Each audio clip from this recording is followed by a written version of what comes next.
sort of stuff. So look at you all, there you are. So today we are making a bat, and if you type in, that's where the pattern is.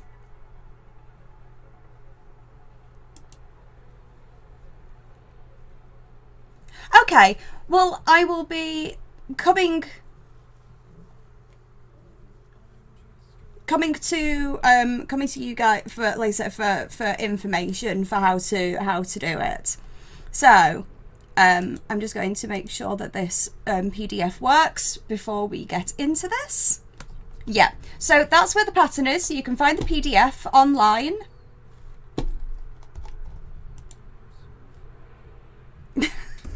Okay, so here is my wool. Now I bought this green background because it will help show up everything better.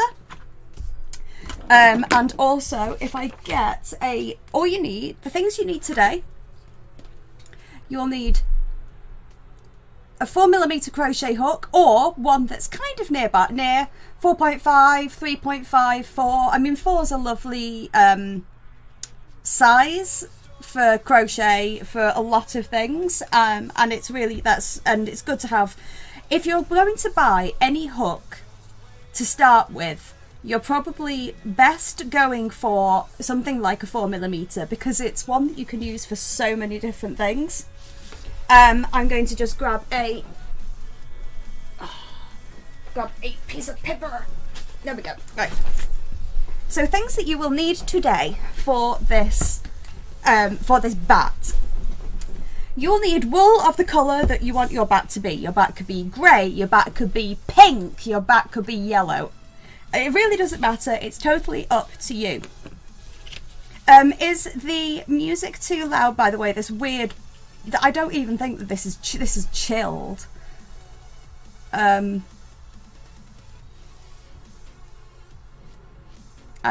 dear me. It's very I'm just going to... I'll put all tracks on and see what happens. So it's just a little bit of background music. So you will need yarn of the colour that you want to do your bat. So I'm doing mine in black. You will also need a colour for the eye, for the eyes, and for the nose. I'm going to use red, so it's going to be like a kind of vampire. It's going to be a bit vampire batty. And I've got white because I'm going to give it some fangs. So awesome, you're still trying to figure out if I'm doing the bit after the chain 2 correctly for the record. That's fine, we'll go through all that again. So if you've got the pattern and you've got everything ready, I will go through it all again as well. So if you've got the pattern in front of you, it says that you need it says that you need safety eyes. You don't. Can somebody tell me about this music, by the way? Because I don't know whether it's my side that's just a bit like... It should just be really, really very gentle background.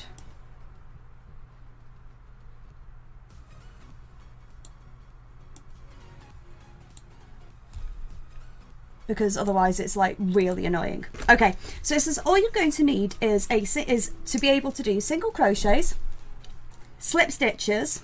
You're going to need to be able to increase, which we did last time, which I'll go through again. Chain and decrease, which is the thing that we haven't done yet. So this is a really, really it's a really simple pattern.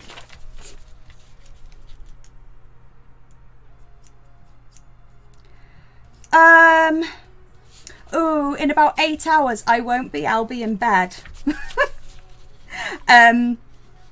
But if you if Esri's around as well, or Roxa or Awesome or anyone else, that's all cool. That'd be really useful too. And if you could, like, yeah, I might put myself in creative for a moment. drop myself some like iron armor into a chest and then go back to survival, because I know that I could find what I need on creative, but I want to do this properly. Cool. And Esme might be around if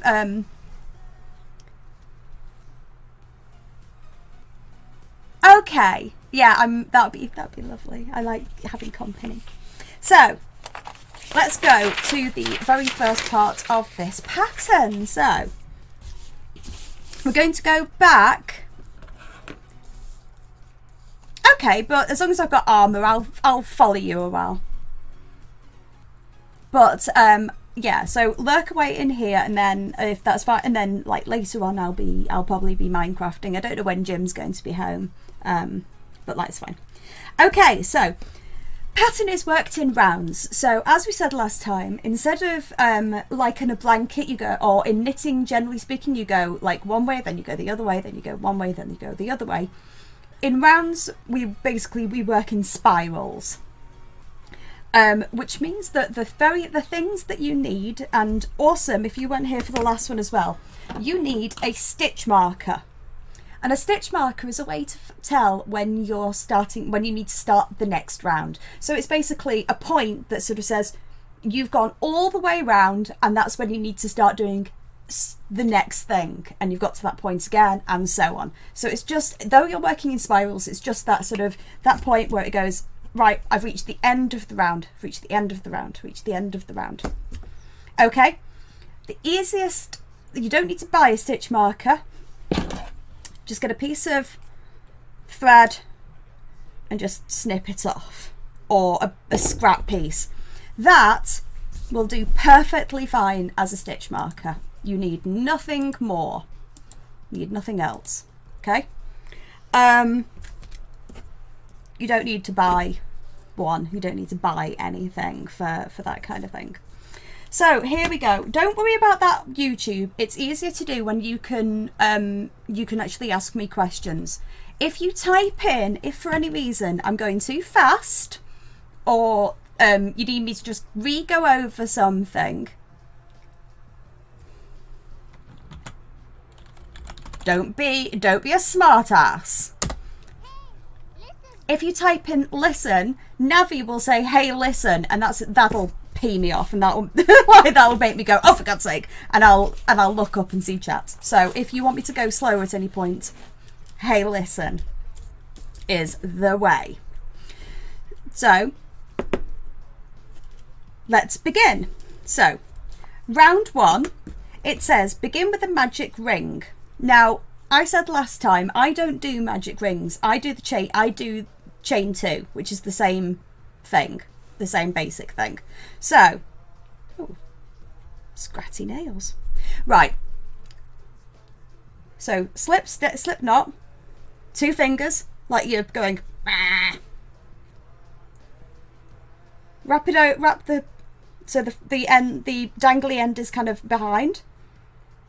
You kind of do a cross, you make it like a cross, and then you just pull up, so it's got a hook, so it's hooked round.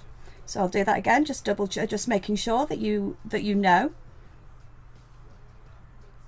Get your yarn, dangly end over your like behind your 2 fingers, make a cross, pull your fingers up a little bit, and you're pulling that dangly end through, but you're not pulling it right through, otherwise you're just going to make a knot. You're basically making like a loop that you're pulling up like this. So you're kind of holding on to this end so it doesn't go through, and you kind of like, you can sort of jiggle it up a little bit, and then if you pull the dangly end, you should be able to make a slip knot. Okay, so the first thing that you do, always have you've messed it up so many times, you're good at making the slip knot. That's fine. So that's the way to do it.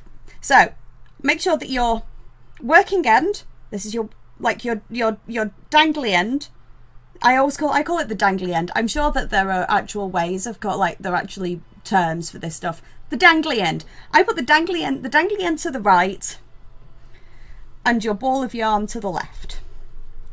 And then get your hook and just stick it through and pull the dangly end. I think it makes a lot more sense. So that's how you put it on the hook. Okay. Find the easiest way of holding on to the yarn. So I put it around my little finger like that, so it's kind of like hooked up, and I kind of like, well, basically I weave it in between my fingers. But it completely depends on the size of your hands. There will be lots of you go on YouTube and there are so many ways that people will tell you how to hold your yarn. I looked at them all and none of them worked for me because I've got really small hands. So that's how I do it. I wrap it around my finger, underneath my ring finger, over those two, and that way I can kind of hold on to it. And I can, and also one of the biggest things, this finger here, your index finger, try and make sure that however you're holding it, so you're pinching, generally speaking, you're pinching the kind of the knots and the stitches in between your middle finger and your thumb. Make sure you've got this finger for it to move up and down, because that is your tension, because you can pull it tight or you can let it loose. And what that means is that you can control how big your stitches are. So the first thing to do is to weave your wool around. Make sure your dangly is on the, like, your dangly's down. Don't get your dangly in the way. Hold on to that slip knot. Make sure that you've got a little gap. Can you see? Make sure that it's not super tight. It doesn't want to be like really, really loose, but it wants to just have a little bit of a gap in between in it, because otherwise it's going to be an absolute nightmare to try and get any stitches into it. Hold the kind of the knot between your middle finger and your thumb. Use this finger as your tension. Hello!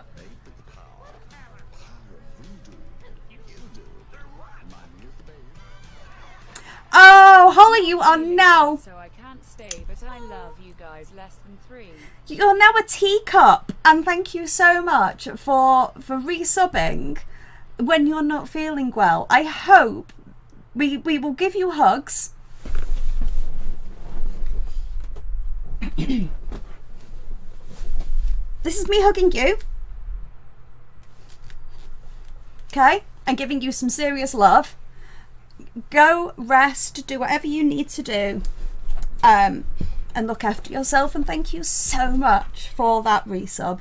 20% still goes to charity, and it helps the stream and helps us just keep going and doing this kind of thing. And also, it is fabulous. You're a lovely member of the community, and we love you. Also, don't forget, if you do play Minecraft, just drop me a message, and I will sort you out onto the server, because we now have a Minecraft server. Yeah, cute bats. So we haven't even properly started yet, but okay, chain 2. So awesome. Chain 2. So make sure, so you're bringing your hook and hooking from behind like that. So I'll do this again. Got your thing. You're hooking the yarn, and the reason that you've made sure that this is slightly loose is so you can pull through easily. So you go 1, and then you do the same again. 2.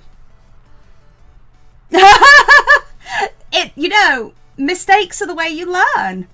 There is nothing wrong with making mistakes. There is nothing wrong with making mistakes. Making mistakes is good and fine because you learn from them. The amount of mistakes that I have made is just crazy. So this is the bit that you're finding hard, I think. Awesome. So I will pull. So you've got. Hold on. I'm going to try and sort of set it so you can actually see. You'll find you have got your hook linked onto that chain, and then here you've got the other chain. Can you see that hole there? So you need to make sure that that there's one piece of wool on the top of it and 2 pieces of wool on the bottom of it. So you keep it in that direction that it's actually been created. You've got you've got your first chain. So you've got, can you see it? See the hole? And that's what you're going to chain into. So let me know when you've done the chain 2 and you're ready to put the 6 single crochets into the hole. Hey Lise! Hey Lise! Oh my god, hey Stars! How are you doing? Okay, so this is what you do.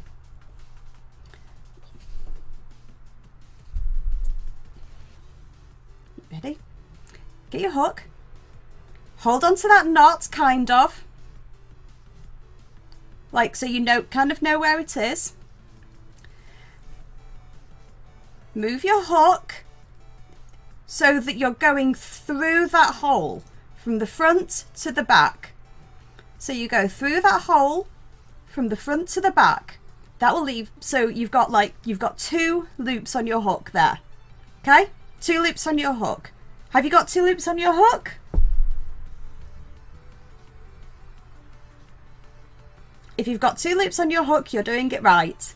Okay? Okay. You then do exactly as you did with the chain. So you get your yarn and you pull through, but you just pull through and you pull through 1 loop. Because otherwise you're just doing a chain stitch. You pull through 1 loop and you still have 2 loops on your hook. Make sure that it's not too tight. And then you do that again, but you pull through both loops. And that is making a single crochet. So a chain is when you just pull through 1 loop. A single crochet is when you pull through 1 loop, then 2 loops. And then it kind of goes 1 loop, 2 loop, 3 loops. 1 loop, 2 loop, 3 loop, 4 loop. It grows. So chain is just pulling through once. A single crochet is when you pull through twice. So you do the same. So you pull through just one of your 1 loop. So you still have 2 loops on the hook. And then you go, and then from here, Beanie!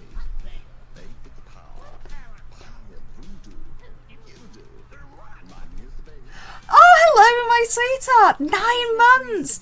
What does this resub button do? That resub button apparently impregnates us with a Wonderland baby. Twitch baby. Thank you so much. How are you doing, Bean? How are you doing, my beanie love? Ah, no, that's what you're doing wrong. Yeah, you pull through 1 loop first, then and then when you have the 2 loops on, you yarn over again and you pull through both. And you still have that little hole that you're working into, but attached to that hole, you now have a single crochet. So that's 1. So you do that again. You're still going into this hole and so it's exactly the same. So you go into the hole and you should have 2 loops on. Yarn over, pull through 1 loop, yarn over, pull through both. And can you see if you kind of turn it like that? Come on, autofocus, focus. Oh, darn autofocus. I might have to turn my autofocus off.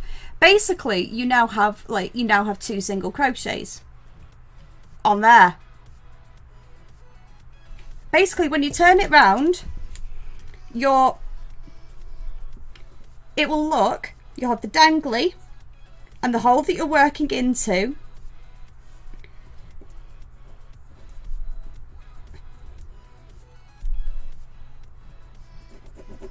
and that's your hook.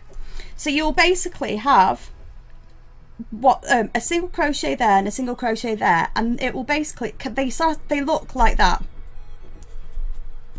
So you should end up having that round. So it's basically a single crochet is like a loop at the bottom and then like 2 loops at the top. It's like a little cup loop with 2 loops at the top. We'll do it again.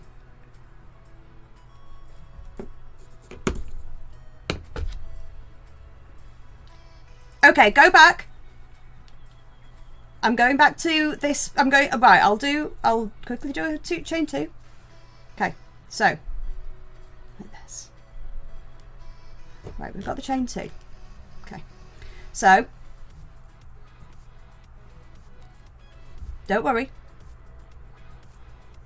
You go into the loop, you loop, yarn over, pull through 1 hoop, and you now have 2 hoops on. You yarn over again, and you pull through both. So just in your head or out loud, and then do a little check on paper, which is what I do. So I'll do 1. So that's saying I've done 1 hoop. Go 1 loop, 2 loops, 1 loop, 2 loops. That's how you do it. So that's fine. So you go into the hole, always yarn over. So remember, 1 loop, yarn over again, 2 loops, and that gives you your single crochet, and we'll put a little check to say that we've done 2.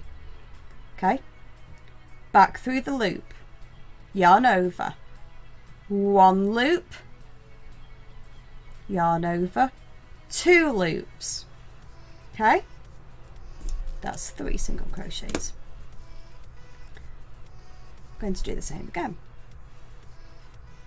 Go through that loop, and that loop is nice and that hole is really nice and obvious now, and you've got this kind of like little like row of like stitches coming onto the loop. So like this, through the hole,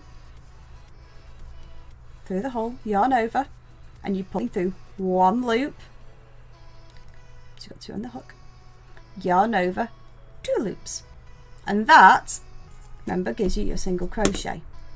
And we're doing 6 of these. So go in to the hole, make sure that your dangly end's just kind of like dangling off to the side, don't, make sure it's not knotted in. Okay, go through the hole, yarn over, through 1 loop, yarn over, 2 loops. Once more, yarn over, 1 loop, yarn over, 2 loops, and that gives you this little kind of like little circle, little chain, little circle of stitches. The first couple of rows are honestly, they're the hardest. The first couple of rows that you do, I'm just going to make sure that I might turn the, I think I'll turn the autofocus off, because yes, you are, it's really hard for me to, it's really hard for you to show you. Let me just see if I can zoom, let's just see if I can zoom in with the camera at all. Hold on, webcam controller. Let's see if I can zoom in. This is where the autofocus will probably actually be really useful.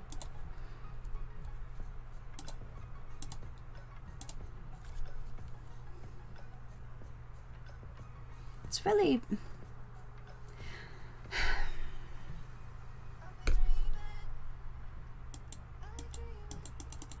Okay. Basically, yeah, you have like a little ball of, you have like a little row of loops, like a little circle of loops. Okay, so now is when you need to get your stitch marker out, because this is where you're going to start. I'm going to just zoom in once. There we go. Get your stitch marker, because now we're working in rounds. So get your stitch marker and just drape it between your hook and the yarn, and that will show you where your next row is starting. So you can kind of, there you go, you've made like a little like mark of where you're kind of where your next row is going.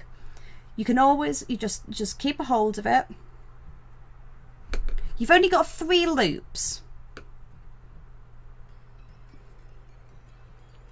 You should have 6 single crochets. So go back. Where have you gone wrong? Where's it gone wrong? So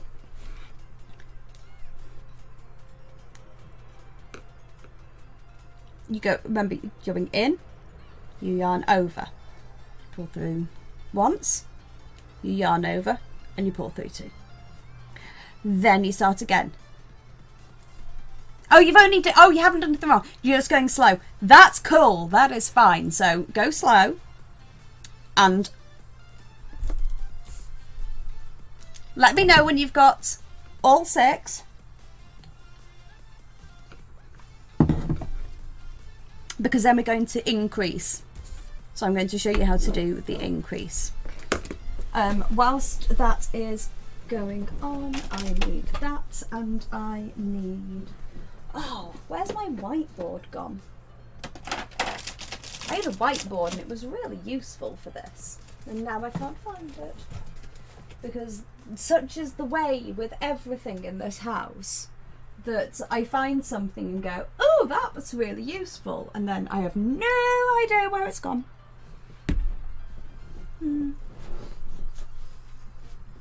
Very professional. I don't think I'll be putting this on YouTube. Oh, you have literally missed 6 single crochets into your magic ring, your chain 2. So that's what you need to do. We're just on the first row. Exclamation mark pattern will bring up the pattern for you. For today's batty bats. And I'm just taking a quick look and see what I can find. How are you getting on, Awesome? Why can't I find it? This is very annoying. Right, well, excellent. I'm super happy that I can't find You won't notice the dangly bit after a while, and you can just move the dangly bit around. You won't even, once you've kind of worked on a few rows, the dangly, it just sits and it doesn't get in the way. I would say the first 3 rows of amigurumi is the most awkward, easily. You'll be, yep, but you won't. Just think to the future. You won't, eventually. So, how many single crochets have you got? And how are you doing, Bear? How are you doing, Miss? I loved your the zombie makeup you did. It was really good. It was really good.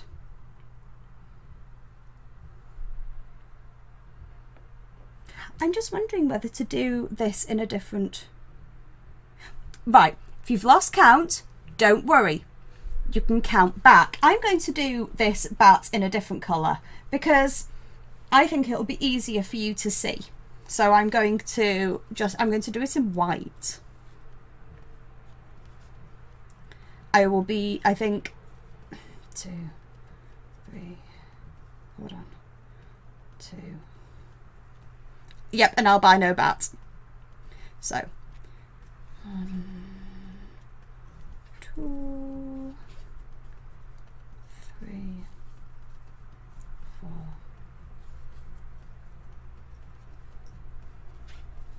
5, 6. Okay.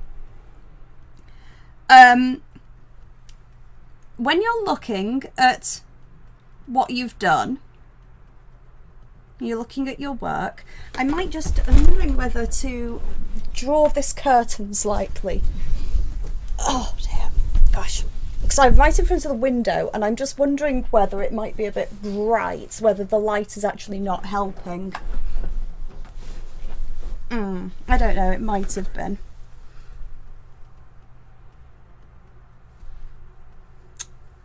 The focus on this camera is really annoying me. Okay, so come on, focus. Focus, you stupid thing. You can always count your stitches back. So you can always, the one that's on your hook, you should have like a little like kind of, you've got your hook thing that's on your hook there, and then you've got like a loop. So you count loops back. So you go 1, 2, 3, 4, 5, and I can count, and I've got 6 loops there. I've got 6 loops on my hook. 1, 2, 3, 4, 5, 6. I've got 6 around that hole. 6 loops around that hole. And that is how I know, at least, that I've got how many stitches I've done. Okay?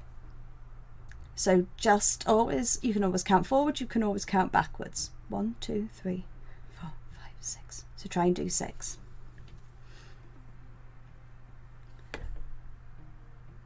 Okay, awesome.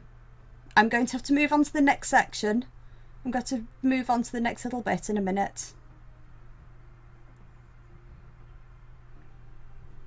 How are you doing?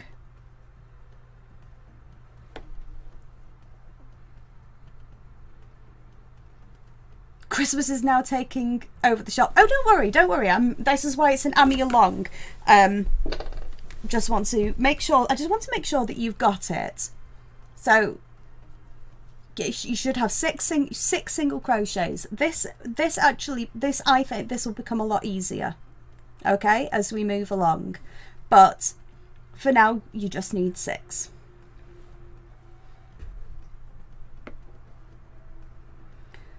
And you put your stitch marker in.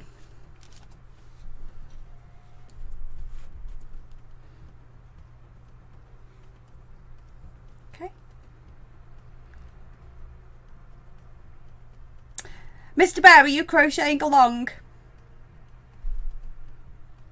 Are you crocheting along with us today? Are you just woken up? I hope you've had like breakfast or something. Okay. When you've got your little kind of like flower of loops. Okay, if you think you have 6, then you probably have 6.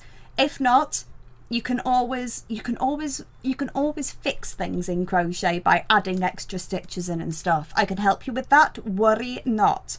So you've got your little flower of stitches. Get 2 fingers. This is the way I do it because I find this easier. And get your dangly bit and put your dangly bit between them, so your little like flower of stitches is sat on top, like that. And you hold on to your dangly bit, and you go pull, and you should see the middle should close up, and you end up, don't do it too tight, but you end up with like a little like kind of flower of dangles of stitches, and your dangly bit is now sort of out of the way through the middle. Okay, make sure the dangle is always on the bottom. It's always pointing down. If it's pointing up, you are working into the wrong part of the stitches. Okay, so then we're going to go back into the increase. So awesome, can you let me know that you're with us and that you're ready to sort of go with this? Because I don't, you know.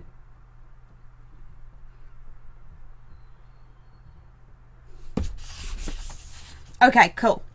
Increase. An increase, so when you're reading your pattern, you've got your pattern here, it says increase in each stitch. and in brackets it's got the number 12. That will tell you how many single crochets you should have by the end of that round. So you put your stitch marker in to say, when I get back to that piece of thread, I should have 12 stitches. That's basically what it is. So get your thread exactly like you did last time, and you'll be able to count your stitches. So if you take a look at it, what you'll see is like a little tight hole and around that hole you will see something that looks 5, 6, and that's your stitch marker. You'll see something that looks a little bit like that. Yeah, it is. You're going through both loops that you see. So you'll see like that, like that, and like that. That's what it looks like. And you'll see that because you have to go through basically the front and the back loops. So you get your I'm just going to see if I can make, this focus is driving me mad.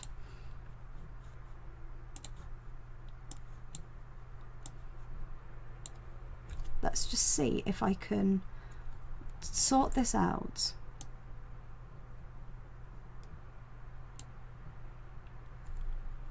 Okay, like this. Can you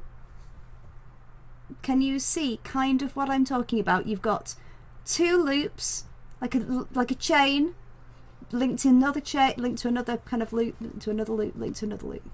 Okay, you're going through the first 2. You're going through the 2 loops. So that's your first single crochet. Okay, those 2 loops there. So you get your hook, and you kind of, this is the hardest row. You're kind of pushing through both loops. So can you see I've got the front loop there, the first one, and the back one. So you're going through both loops. Now that's one single crochet. So you're going to make sure that you're going through both loops. Okay? Get your hook, yarn over, and you're doing a single crochet again, but instead of going through a chain, which is 1 loop, you're going through both loops, but you're kind of taking it as just 1 stitch. So you're going to yarn over, you're going to go pull through both of those loops, and you've got 2 loops on your stitch, on your hook, and you yarn over again, and you've made another single crochet.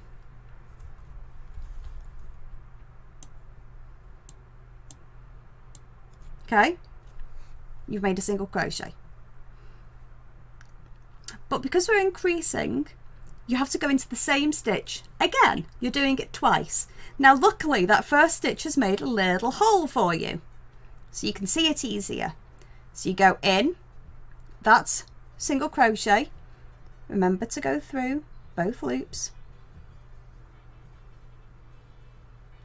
Go through both loops. There. You see? Both loops. Yarn over, pull through those both loops, yarn over again, and you pull through the 2 stitches. And that means that that 1 stitch has now become 2 stitches. And you can see those those stitches much easier now. Okay? So I'll do the same on the second one. So you look at find the next loop. So you've got that little hole. It's that the stitch next to it. So you get your hook, you kind of nestle it in and push it through both loops. So you push it through that single crochet stitch that you've made, yarn over, you pull through that single crochet stitch, so you've got 2 loops on, and you yarn over and you pull through both. but obviously we're increasing, so we need to go back into that same hole. This is why you should probably you need to keep a tally of it. So you go back into the same hole, yarn over, pull through, yarn over, pull through. So that's 2 increases that we've done. Okay, we look at this, we find the next stitch that we did before. So we take our hook, we nestle it through and we push it through, and so it's, make sure that we're going through both stitches here, making sure we're going through the top, the front and the back of the single crochet. Always go through both unless it tells you otherwise. Yarn over, pull through, yarn over, pull through. So that's 1. Find a way of kind of tallying. I often will, I say it out loud. I go like 1 2 1 2 1 2. So you can do that. You might sound a little bit nuts to some people, but it doesn't really matter. The other thing that you can always do is you can always count. So if you're at the end of an increase, it should be an even number on your hook. If you still need to do another one of your increase, so say that you've got like you've gone in and you've done it and you can't remember, have I done 1, have I done 2, have I done 3, you can count back. So I on here have 1 2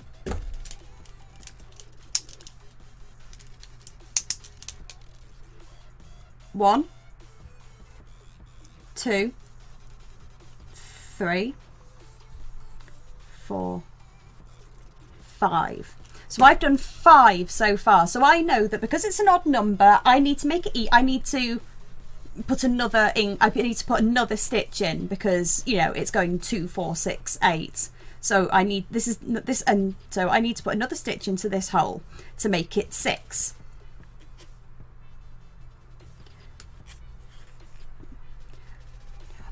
The way to, what I'll do is I will, awesome, don't worry about it. I'm going to carry on. I'm going to do this as a lesson, and then I will, if you want me to work with you afterwards, just you and me, I can do that. I've got a bit of time, so I can I can sort of talk to you about it sort of separately if it's going to sort of help any.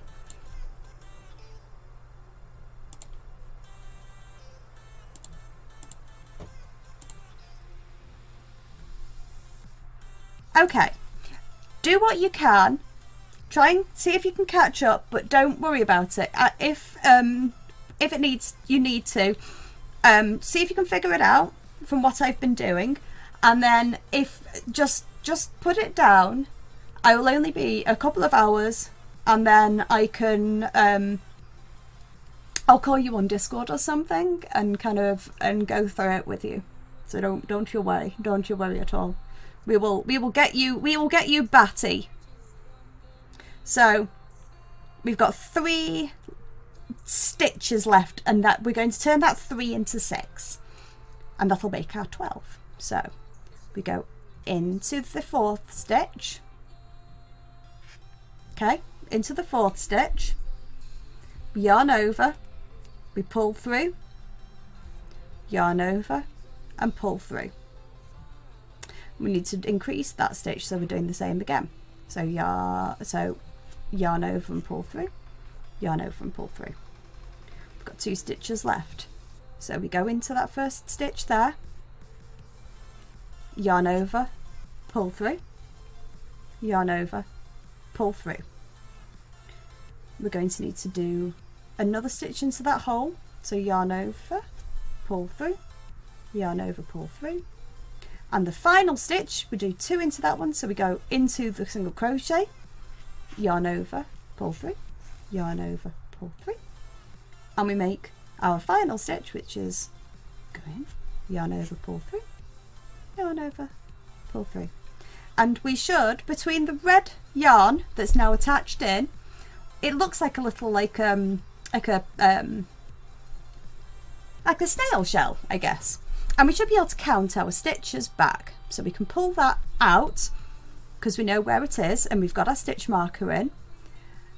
We're going to look and we're going to go, okay, so that's there we go. 1, 2, 3, 4, 5, 6, make sure that we've got it, 7, 8, 9, 10, 11, 12. So we've now got the number that was in the brackets. The number in the brackets, you can't see it now because I've changed the focus. But the number in the brackets of round 2 on the patterns is 12. That's how many stitches we should have, and we have 12. So we have that correct. So that is, and I'll just give that another little tug. Okay. So we now have 12 stitches. Okay. So we're now on row 3. So this is exactly the same as the jellyfish was. This is basically this is an increase of learning. So it's best to watch the first lesson before you do this lesson, because otherwise you'll be sort of you're sort of jumping ahead, whereas we kind of went into a lot of it in detail last week. Before I went on holiday, not that you can tell that I've been on holiday. So we're now going to do, so we've done round, so I'm going to write down all the numbers of all the rounds, because this is the only way that I can remember. So I need 22.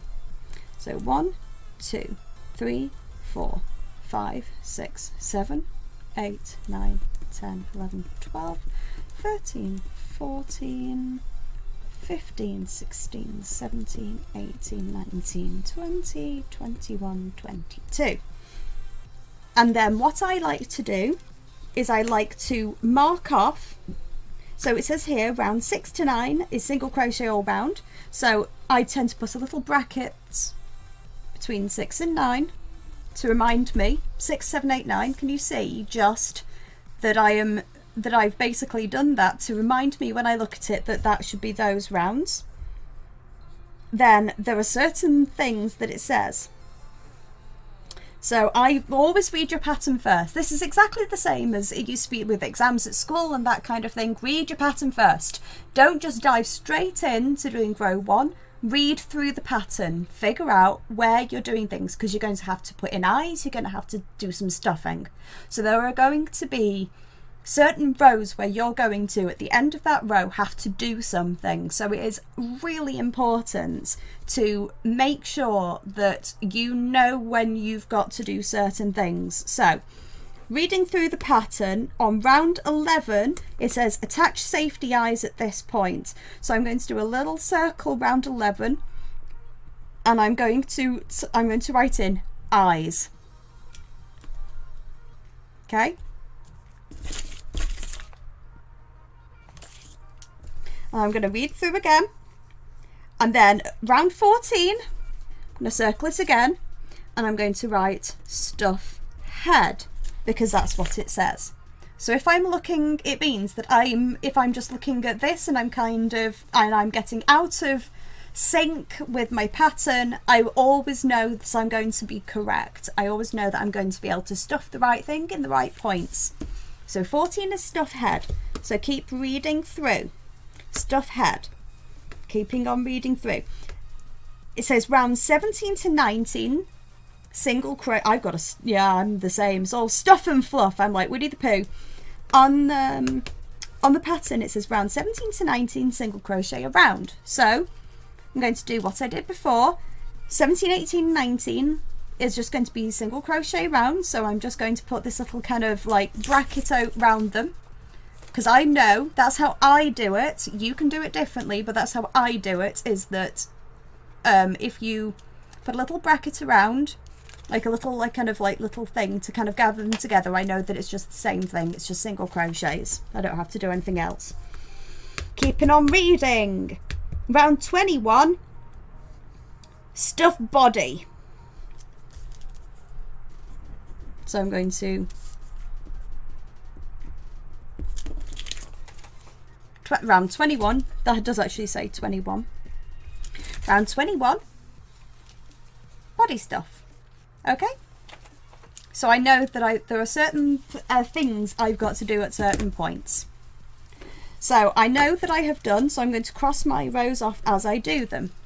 Let's put the red pen on. So I have done 6 into a magic ring, and I've done my increase, which is 12. I now then need to do my single crochet, then increase 6 times around. Okay, single crochet, then increase. Well, we know an increase means 2 stitches into 1 stitch, so what we need to do is we need to do 1 stitch in 1, 2 stitches in 1, 1 stitch in 1, 2 stitches in 1. So we get our stitch marker, pull it out, drape it over again to say, okay, this is the start of the next row. And this is what I meant about it being so much easier to see everything once you've done a couple of rows. Row 3 starts to become so much easier because you can actually really see the stitches, because it's starting to actually look like crochet and you can see the little holes. So you're basically taking your crochet hook exactly the same as before, and you're pushing it into the hole, which should gather up those 2 pieces of yarn that make up that single crochet. Yarn over, pull through, so you've got the 2 stitches on, and yarn over and pull through. That's a single crochet. Now remember, we're doing single crochet then increase, so we move on to the next stitch. We don't do anything else because we've done the single, we've done 1 crochet in 1, we've done 1 crochet. So now we need to do our increase, so we go into the next hole, go in, yarn over, pull through, yarn over, pull through. But this is an increase stitch, which means we have to do 2 into that same hole. So we go back into the same hole, yarn over, pull through, yarn over, pull through. And that means that from here we should have 3 stitches because we've done a 1 and a 2. 1 plus 2 equals 3. So we go 1, 2, 3. I have 3 stitches on, so I know I am right. So then you start it again. You do the same because it says single crochet then increase, and it's kind of asterisked around 6 times, which means that you do that thing 6 times. So single crochet then increase 6 times. So you go into the next hole, single crochet, so yarn over and pull through like that, and then you do an increase. So yarn over, pull through, yarn over, pull through, and then remember we're doing the same again. So you go into the same hole, yarn over, pull through, yarn over, pull through, which means you should now have 6. 1, 2, 3, 4, 5, 6. So again, I am right. So I'm going to carry on with that. So it's single crochet then increase. So single, and then I call it a double. So single then double, single, double. So I'm going to do this as I do it now. So I go single, and then I go double. So I pull through, loop, 2 loops on hook, pull, yarn over, pull through both. Then I'm going back into the same hole because it's an increase, it's a double. So back into the same hole. So remember, always check, make sure that you've got both parts of the, you've got basically both little like loops on the hook. Yarn over, pull through, yarn over, pull through. Hey, Samsina, how are you doing, my dear? You stream, don't you? Are you mostly a Minecraft? I'm sure I followed you the other day. Are you? Because I think you're mostly Minecraft. I was going to say I'll do a shout out for you. What were you playing last?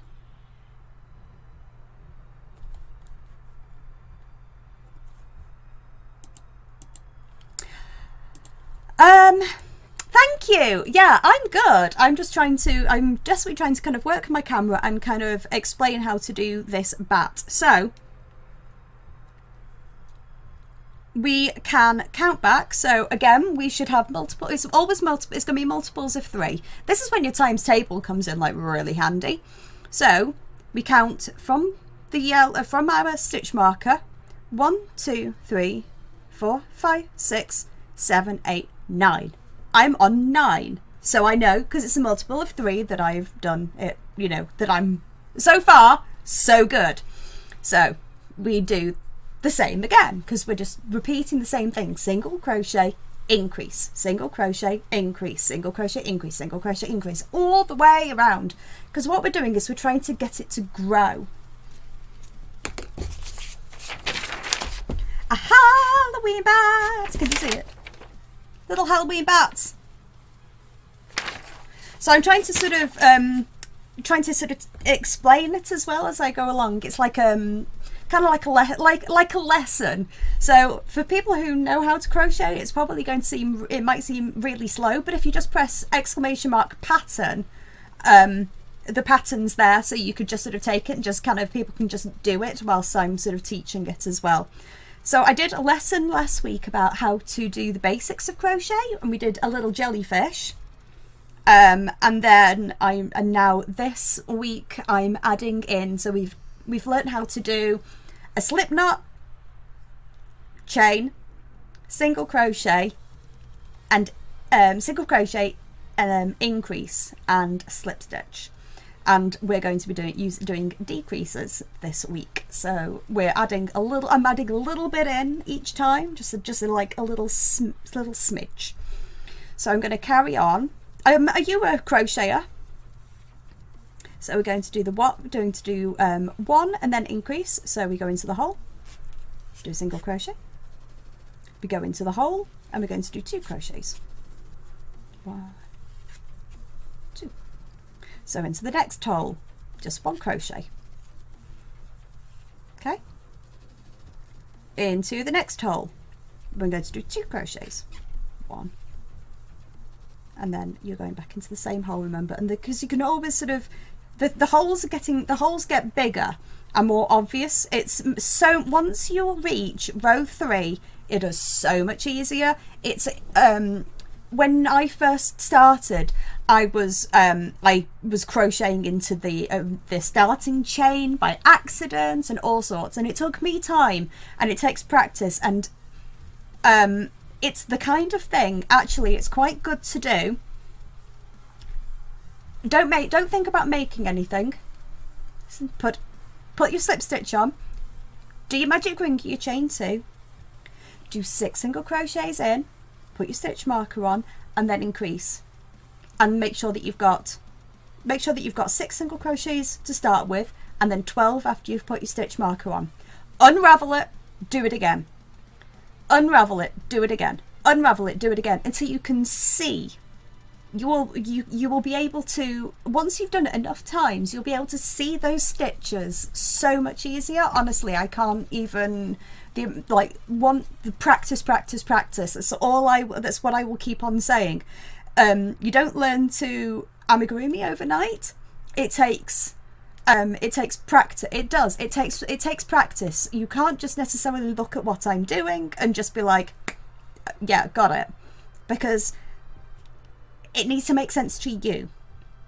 And it's like putting the yarn over your hand. Somebody will say, this is how to hold the yarn, but if you've got teeny little hands like me, how people hold the yarn can be a real pain. If you've got long fingers, that is not how I need to hold the yarn. But you won't, if you've got long fingers, you won't do it like I do it. The things to remember is that when you're holding the yarn, you need some way of gauging your tension. So I think that your index finger is best. Okay? And that when you're as you're going round, you do it with a bigger hook to start with, and then move your hook size down. Things don't necessarily, as Samasina just said, I made several that did not look good until I finally made the first one that looked good. The first few things that I made look absolutely, they're monstrosities. They honestly are. But now, you know, it's practice, just, it's easy, you know. Suddenly you kind of, you just make, you make things, because it's like, well, once you've kind of figured out the basics, it's pretty much always starts the same, and you can make all sorts of cute little things. And once you've got those basics, those first couple of rows, you'll just get faster and faster and faster and be able to do it really quickly. Trust me. So it's the last two, so I've got 2 stitches left. Hi Luna! Yes, Wrath wasn't as, I'm gonna have to just pop to the loop, but Wrath wasn't as I think Wrath is going to probably be the one that I'll do next, like after, but I've gone for the violet, the sort of violet, the violety purple, but I've also gone for a diffuser, so I can make almost like streaks of like lavender, like a really kind of like pale purple, and I might mix some of my Manic Panic pink in for the roots, so I might kind of like, yeah, I love both. I think both of them are awesome. Look, I'm going to just pop to the, I'm just going to pop to the loop. I'm going to leave the narwhal in charge. There we go. The narwhal's in charge. Be nice to the narwhal. Don't hurt the narwhal.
No, it absolutely isn't. Awesome. Seriously, just I just stop for now. Just watch how it looks, watch how it is going to grow, so you've got a visual in your mind of how it's going to go. And then when I'm done with this sort of lesson, and before I sort of head over and kind of get into Minecraft and stuff, if you're okay with it, then what we can do is I can do like a video call with you and at least get you into going for the first few rows, and we'll do it really slowly. Okay? So don't worry about it. We will help. I will help. It's what I'm here for.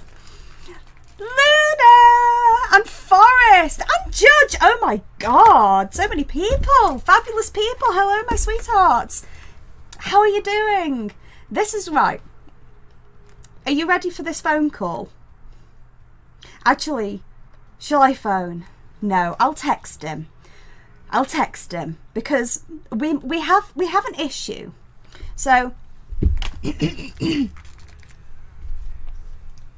hi Jim, if you're going to San Francisco, if you're going to past Yorkshire trading, could you please get some toilet unblocker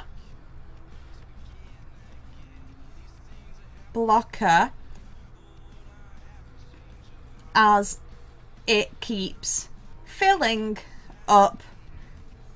I think the cats have been throwing things into it whilst we've been away.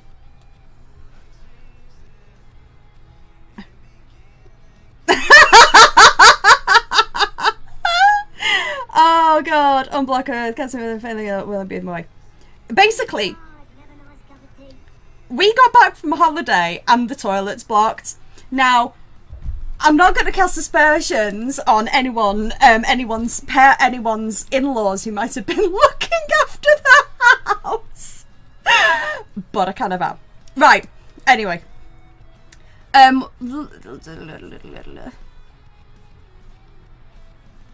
quite your pieces. So nice. You do laugh at me a lot, but seriously, I will. So when I'm done, I will help. And crochet is supposed to be like, it's supposed to be sort of quite therapeutic. It's supposed to be quite calming. It's not supposed to be insanely frustrating. Well, it's going to be frustrating when you first start, but it's supposed to be like, it's not supposed to make you cross or anything. Just take it as it comes. So I'm going to do the last single, and then I'm going to do the last increase. How are you doing, Luna? How are you doing, Judge? And how are you doing, Forest? Pirate R. Okay. So now we're moving on to round 4, because my little note says 4. So at least I know that I'm supposed to be on round 4. So reading the pattern.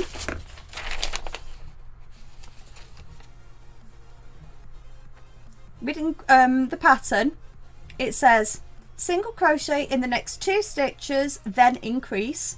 And it's got the little asterisks around them, which means that that's a clump of information. And it says 6 times. So what that means is 2 single crochets. So we single crochet in 2 stitches, and then we increase. And we do that 6 times. So pull our stitch marker out, drape it. Doing better, still not quite back to normal, but getting there, slowly but surely getting there. It's lovely to have you back. It really is lovely to have you back. Okay, there's been a few sort of tough things going on recently, but I'm okay. I'm okay. I don't know if I can't talk for anyone else. Yeah, awesome. Don't let that happen. I have had to make, I think it was 17 unicorns. Each one takes a week for me to do.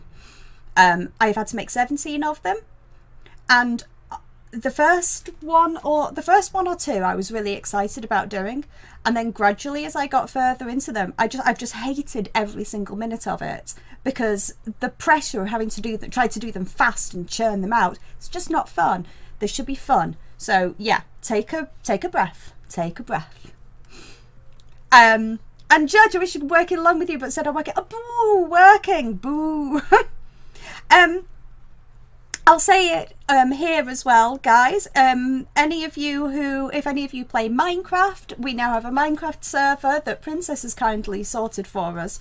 So if you play Minecraft and would like to come into our Wonderland server, and it's pretty much like builds, there'll be big community builds within Wonderland, kind of Wonderland themed, but everything outside is sort of free game. But you have to be like a member of the community to be whitelisted for it. So send me a DM if you're interested, if it's something that you play, and I will let you know what's going on. So we're on, hold on, round 4. So it's single crochet in the next 2. So we do a single crochet, and then we look for the next stitch and we go single crochet, and then we need to do increase, so we do 2 single crochets in that stitch. So we do 1, 2, and we do that again. So we do single crochet, single, single, and then an increase. So I have to talk this through. So I go like single, single, double, single, single, double. So if you hear, so if I suddenly start like chanting, you'll know why. So single, single, and I say it out loud, drives Jim mad. Double, which means I put 2 in that hole. 1, 2. Single, single, double. So that's 2 in there.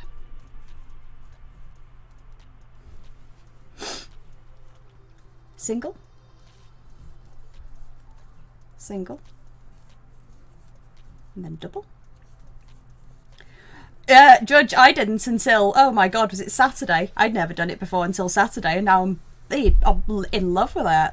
It's great. I really didn't realise it was so complicated. Single, single, and then double. So 2 stitches in that. You can see it's gradually getting bigger. So what I'm just going to very quickly do is I need to go and get my stuffing. So you're going to need some stuffing as well, or lots of scraps of yarn that you can like wedge in. Cotton wool. I mean, pretty much anything is fine. Oh god, you know. Hold on. Oh, stuff all over the place. Judge, I'm not into that. I'm not into bed, luckily. But I was in education on and off, or teaching or whatever, until I was in my early 30s. So I've never had any. That's why I'm not. I'm a gamer. I love games, but that's why I am not. That's why I don't know as much about games as other people, because I've always been in like education, and it's partly why I'm using because I'm so sad. It's partly why I'm using this platform to educate, because it's what I've always done. Educate about chronic illnesses, educate about ME, educate about how to do amigurumi. I'm a teacher, it's what I do. So, you know, if I can't actually do teaching anymore, I can find another bloody way of doing it, can't I? So we cross off that we've done 4, so we need to do round number 5. Guessing round number 5 will be 3 single crochets and an increase. Just guessing. 5 single crochet in the next 3 stitches, then increase. So single, single, single, double, single, single, single, double, single, single, single, double, single, single, single, double. You will start chanting like an idiot, and everyone will think you're crazy, and it's fine, because it's all good. So we get our stitch marker, we pull it out, and we drape it over again. Oh, really? Mr. Bear, thank you so much. That actually makes me incredibly happy to hear that this is working, that it's actually helping.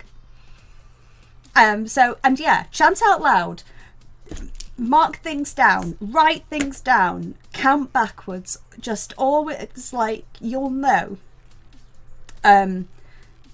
There are so many little ways of kind of that you only really learn how to do. You find ways of doing these things. You find ways of making sure that you're correct.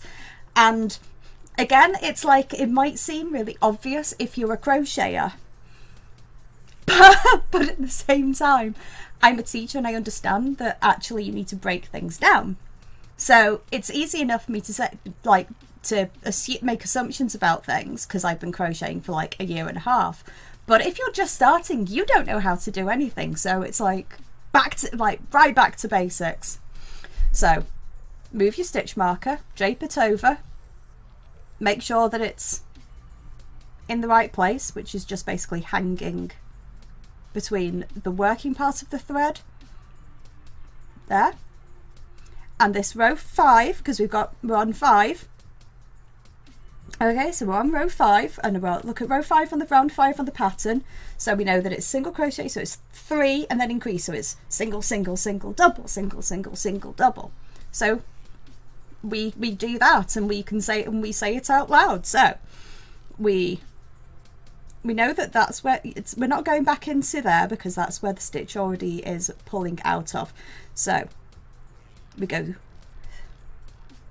single, single, oops, single, and then double. So that's 2 into the same hole. So that's 1, and then same hole, pop it through there, double. Now, because remember, and if we're sort of at all confused, want to make sure that we've done it right before we go any further, we can count back. So we know that we've done single, single, single. Okay, so we know that we've done single, single, single, and then we do double, which is 2. So that means we should have 5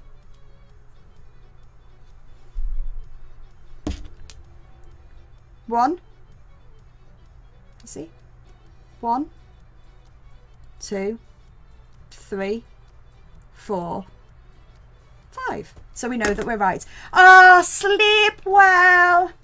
I hope you have a super sleep. Morning. So we're going to do this again. So it's single, single, single, double. So we know that that's, yep, and that's the same hole. So we're just going back into the same hole to do the double, and that gives us our increase. It sort of, and can you see it's starting to kind of it's starting to curve like a little hat, like a little hat for like a little mouse. It's starting to curve, and it's getting bigger because we're adding an extra stitch each 6. So we're basically almost like in sort of hexagonal.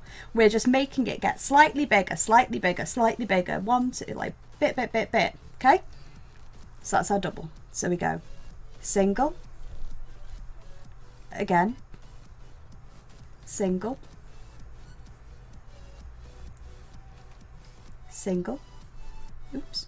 Now you see there, see what I've done? I've only gone through 1 of the loops, and I shouldn't. I needed to make sure that I'm going through both.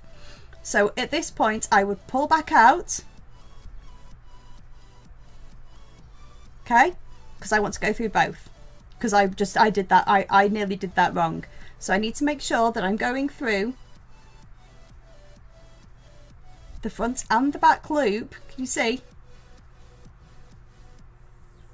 You should be able to see, hold on, God, I'm like breaking my yarn. You should be able to see your hook in the middle, like shining through the middle.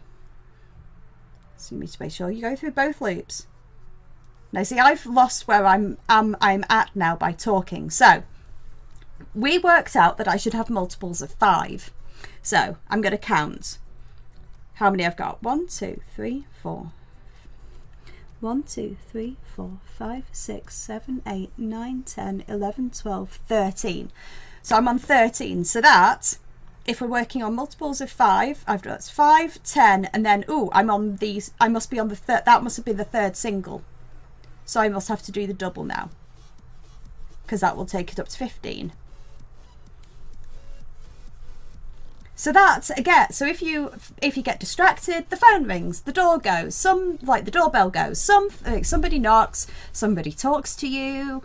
It's so easy to get distracted, but the wonderful thing about crocheting in the round is, generally speaking, there aren't actually, it's not like knitting, there aren't as many stitches, and it's not as easy, not as many sort of necessarily as many kind of small stitches that are easy to drop and something. You can always kind of you can always count and figure out where you're up to, figure out the way. So 5, 10, 15. So I need to do that 3 more times. Single, single, single, double. Single, single, single, double. So single, single, single, and then double. So we're going back into, and remember, it gets so much easier, as you can see. so much easier when you you can see the holes that you're going into, because you're going into one hole after another, and you can see them when you get to this round, so it's nice and easy. So you know that you're going into this next hole for your single, so you're pushing it into the hole. So you go single, find the next hole, single, find the next one, single, find the next one. And you know that this is a double, so you're going to put 2 into this same hole. So make sure that you're going through both stitches, always.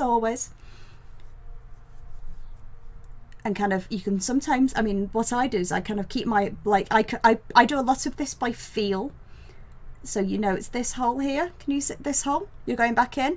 I know that I'm saying the same things over and over again, but hey, repetition is king or queen or whatever. Single, single, single. Now, double. This is the last one, and we know we're right because this is the last stitch before that red stitch marker, so we know that we're correct. So we do 1, 2. Okay. Now, I know that we're up to 6. And I know that I have to do 4 rounds of just single crochet. And looking at the pattern, it says rows 6 to 9, single crochet round, 30.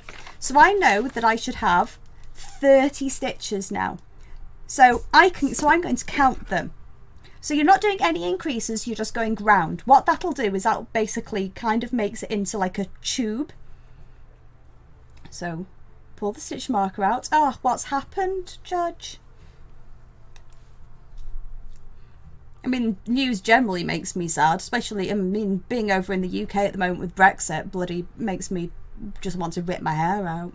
So we're just doing single crochets all the way round. So that just means 1 in every little hole that we see, 1 in every stitch. So, and I'm going to count them. I'm going to count each one and make sure I've got 30. So 1, so I'm going to try not to get distracted. 2, 3, 4,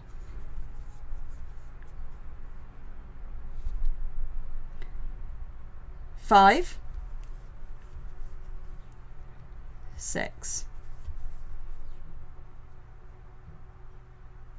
7,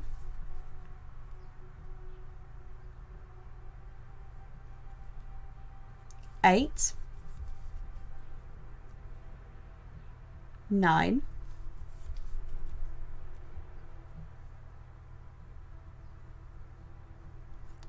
10.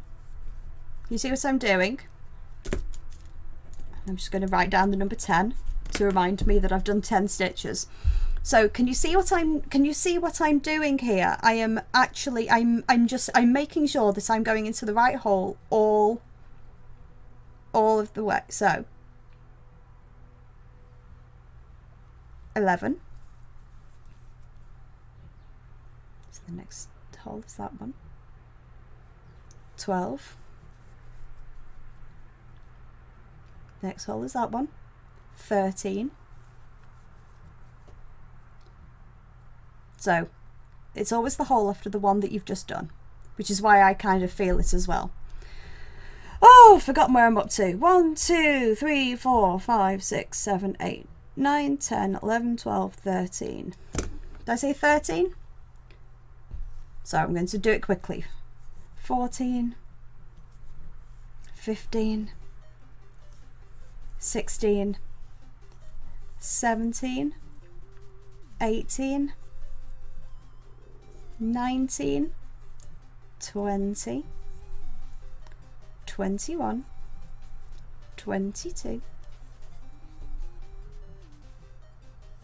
23, 24, 25, 26, 27, 28, 29 and 30 up to the little red stitch marker. So that, it says that I should have 30 stitches. I've counted there, so I've got 30 stitches, and I'm going to do a little tally check to kind of say that I've done there. To just say, to let me remind me that I've done one row round, and I'm just going to cross off number 6, because that means this is row number 6. So I'm just going to keep crossing them off as I go. So I'm going to carry on sort of single crocheting round. A nice group of international mitfits, all bonding as a family. It makes me happy. It makes me happy. Yep. Wonderland has no borders, and it's loving and a place to be yourself and to be happy that you are who you are, and it is international, and we yeah, you know, there are good. The news makes me sad as well, but as Torg said, there's just a lot. There's an awful lot. I think that there's more good people out there than there are bad people. I think, very much so. I think by a massive proportion. It's just we're quieter. We're not necessarily as brash, we're not necessarily as loud about things, but it doesn't mean that we're not here. And we've just managed to sort of, as a group of us who've managed to find each other, of which you are a part of, Judge. And I'm very, very grateful to that. I'm grateful for that. You are one of our international misfits.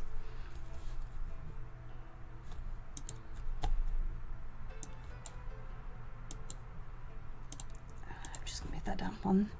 So I'm just going to, you know how this works, so I'm just going to keep on doing this. So this is single crochets round, so 1 in every single stitch.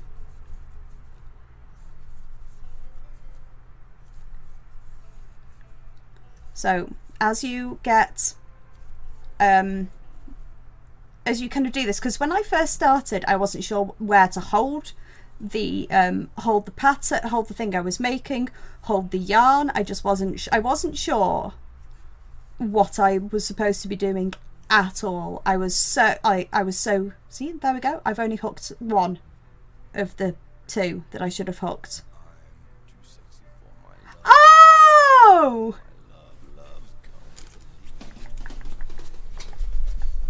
hello Needles and Nachos, welcome in. Thank you so much for that raid. Needles and Nachos, let me say hello to you. I know that I'm just doing single crochets round at that point.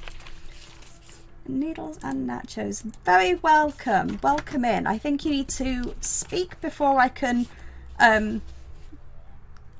probably try and... Thank you. So what were you making? Needles and Nachos. I'm going to open up your screen and drop your follow. What have you been making? What have you been doing? I'll drop you a follow. There we go. Hold on, that should have worked. There we go. Got you. Thank you very much. That's really, really kind. Really, really kind. Working on a larger cross stitch pattern. Oh, a fortnight llama. Wow, how long is that going to take you? Where are you up to with it? And welcome in. I'm doing basically this is it's very slow and steady. This is kind of this is like lesson 2 on like amigurumi, so it's kind of like an ami along, but it's kind of like just taking it steady, and with each stitch just sort of reminding people what they sort of should be doing and where we're up to, and little like hints and tips. So welcome in everyone. It'll take you about a month. Good grief, that is some serious... I would get so lost and so confused. It would just... And I'd end up doing something wrong, and it would just end up looking like... My llama would end up looking like roadkill. I'll be honest, it wouldn't be good. It's been... My mum used to do like cross stitch and stuff, and I just used to be amazed how she used to be able to do it. And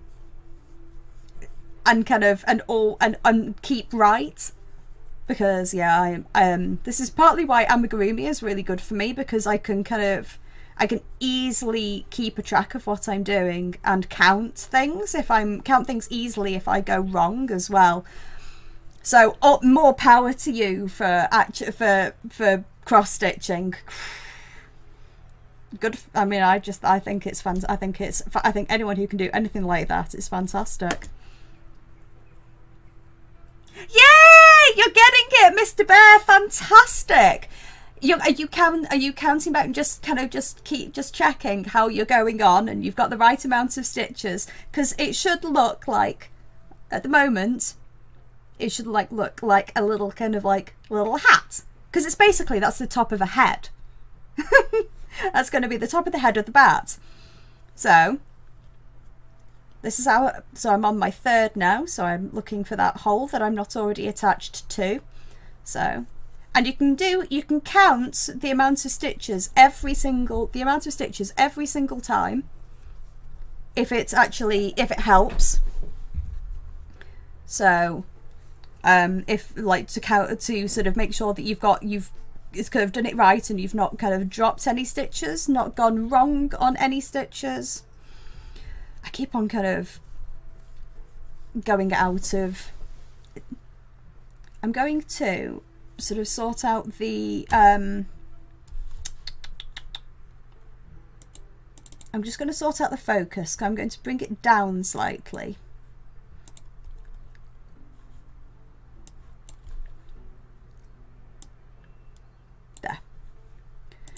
Because then because now you can sort of see the stitches slightly easier, so I don't have to be quite as like far up. So here we go. I'm really happy to learn at some points. We're still getting an idea of the differences. This is crochet, yeah. So I personally have never gelled with knitting. It seems to be one of those things that you either find yourself being a knitter or you find yourself being a crocheter. One of them will seem more straightforward to you. They are no easier than each other. I'm just going to have to drop that stitch and just pull. Right, so here's a little thing. If you make a mistake and you pull and if for some reason it's not pulling, you can just very gently tug on this working yarn and you pull it until a little loop pops up. That's the stitch. That was the stitch before that you did that your hook should be on.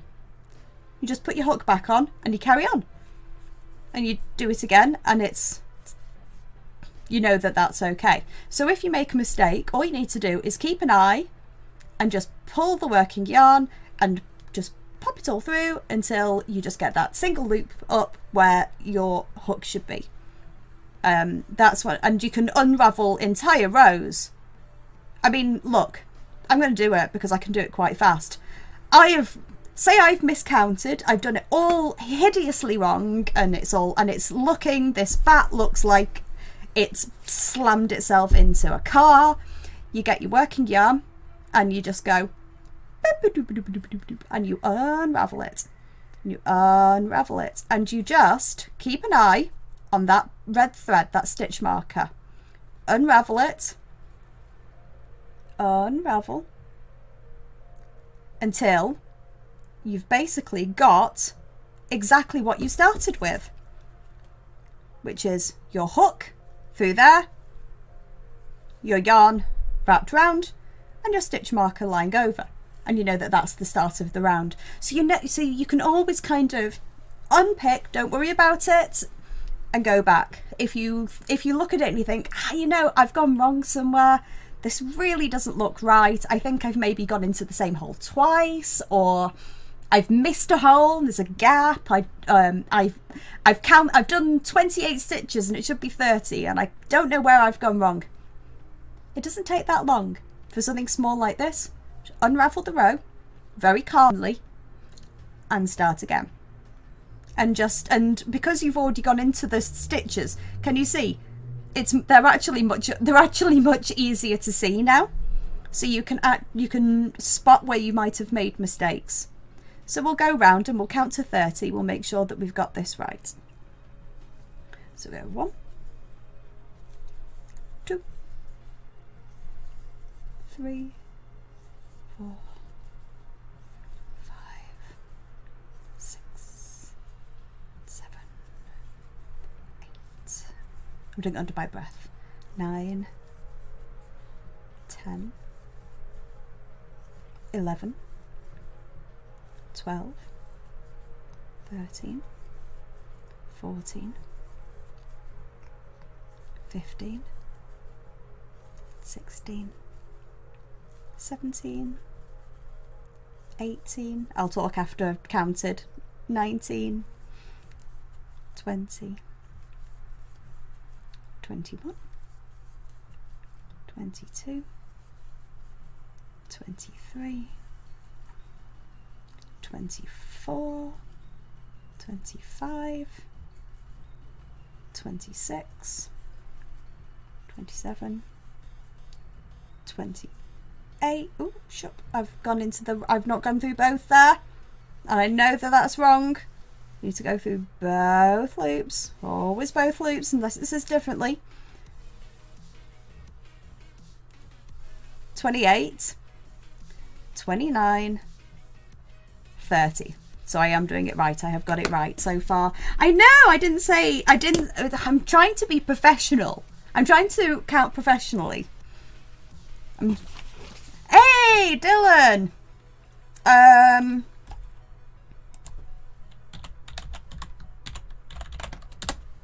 Oh, for fuck's sake. It's because I'm tired.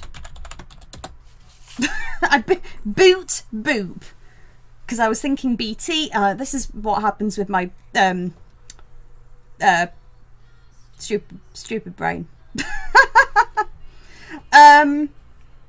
Esri, have you eaten something? Have you drunk something? Have you eaten something? Have you drunk something? Drink, people. Have hydration. Hydration is good.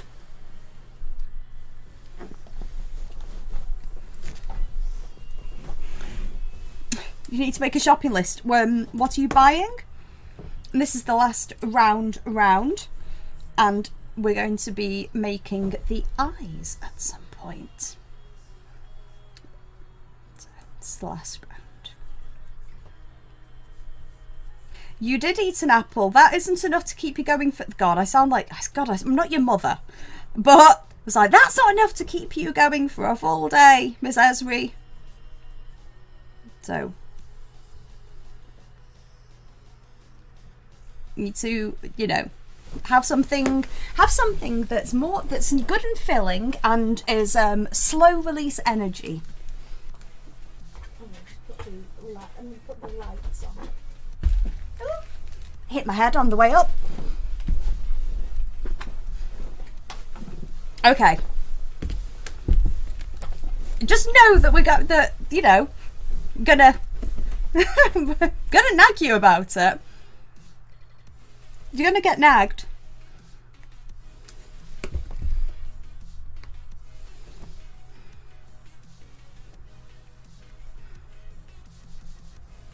Go get more tea. Oh, I'd love somebody to make me tea, but no.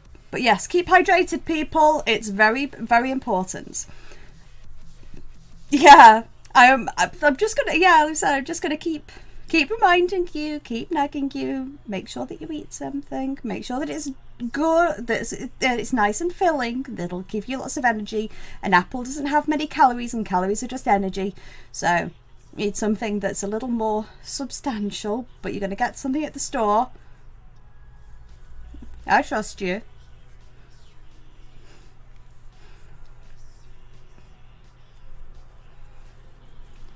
I mean, it is true that you can go without food for a number of days. It's water that's the most important thing. It's just making sure that you drink is is more important than eating.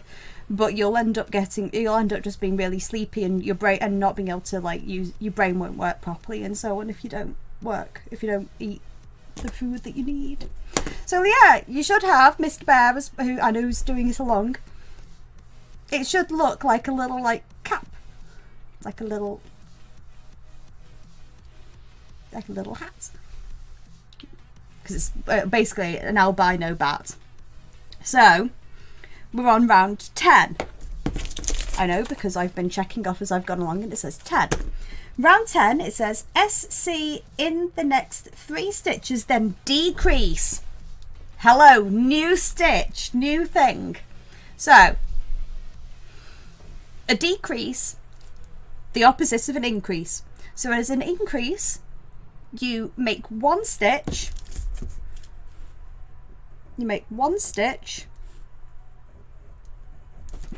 it looks like a little bunny rabbit, into 2 stitches, and that way, and so that increases it. What the decrease does is it turns 2 stitches into 1 stitch. So turn 2 stitches into 1 stitch. So I will show you how to do this really slowly. So you get your stitch marker and you drape it over. Always make sure that you do that. It's the very first thing that you should do in every single round. Okay? So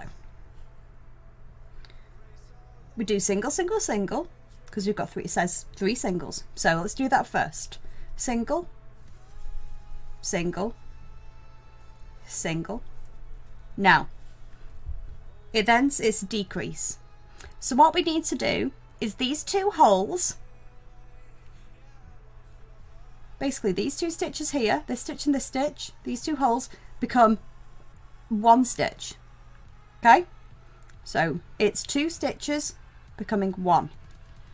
The way to do that is we push our hook into the first stitch and we yarn over and we pull through. But instead of doing like yarn over and pull through, which would actually just make a stitch, as we know, we have our 2 stitches on the hook. We're now going to bring this next stitch into that. So we get our hook and we go into the hole next to it. So that's the second hole of the decrease. And we yarn over and we pull through. And so instead of having the normal 2 stitches on, we have now 3. But we want to make this into a single crochet. So we just yarn over and we pull through all of them together. And that, can you see, has made those 2 holes into 1 stitch. It's made those 2 stitches into 1 stitch. So let's do this again. We do single, single, single, and then we're going to decrease. So the decrease is going to be making those 2 holes into 1, making those 2 stitches into 1 stitch. So we get our hook, we push it into the first hole, and remember we're kind of basically just doing a single crochet. It's just we're doing it in 2 stitches. So we yarn over and pull through, but we need to now pull in that second hole, that second stitch. So we get our hook and we go into that second hole. We yarn over and we pull through, leaving 3 stitches on, and we just pull through them all. Yarn over and pull through them all, and that makes 2 stitches into 1 single crochet. So let's do it again. We go 1, 2, 3, and now we need to do a decrease. So remember, I'm going to keep on saying it. So it's 2 stitches, these 2 little holes. We need to make those 2 things, 2, into 1. So we go into the first hole, the first stitch, yarn over and pull through. Now we need to pull in the next stitch, because we don't want to just like crochet, because otherwise we're not actually decreasing, we're just kind of carrying on, aren't we? So what we're doing is can you see it's kind of like where it's all hooked up, going into the hole next to it,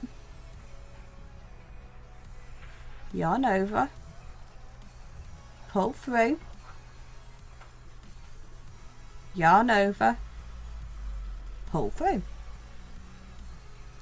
So it's just this, it's kind of, it's very, very similar. It's it's basically, it's still a single crochet. Yarn over, pull through, yarn over, pull through. It's just, you're adding an extra loop into the last pull through. That's all it is. It's like, it's exactly the same. It's still a single crochet. You're still making a single crochet. You're still making that single crochet. It's just you're pulling an extra stitch into it to make it. So rather than doing it twice into one hole, you're doing it once into 2 holes. That makes sense. So we'll do it again. Crochet, so single, single. Now remember, look, the single crochet is, you go through, you yarn over. So you go through once, and you yarn over, go through twice. That's the single crochet. So you're doing that, you're going through once and then you're going through twice. Oh, it sounds incredibly lewd. Crochet, it really does. So you've got your 2 holes, you go in, pull through. Now you're pulling in that second stitch, go in, yarn over, pull through, yarn over, and pull through all of them all together.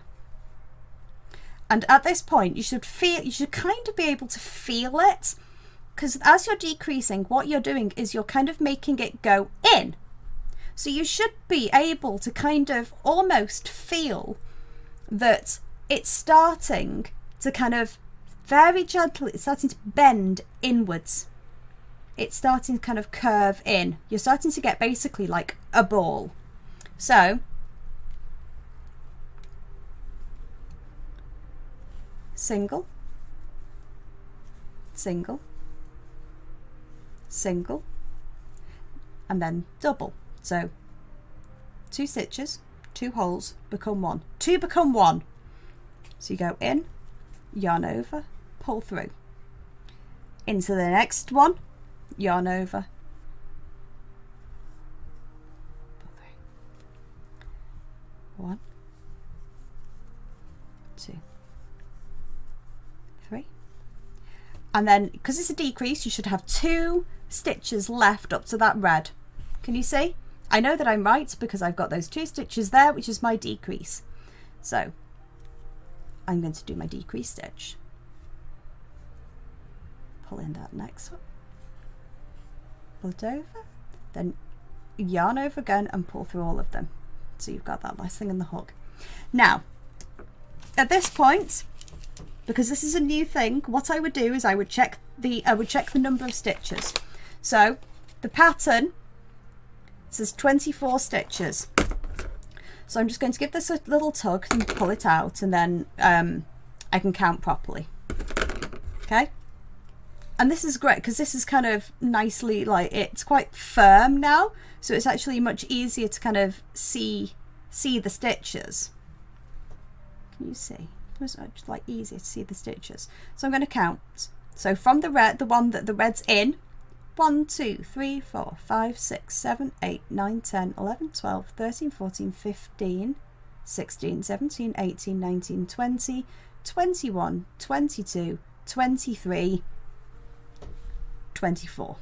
So I know, so I've counted them and I know I've done that decrease right.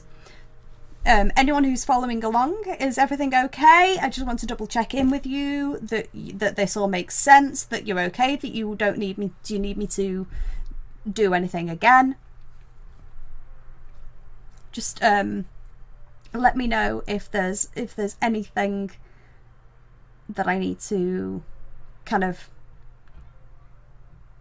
I can make anything sound lewd. It is true. It is true.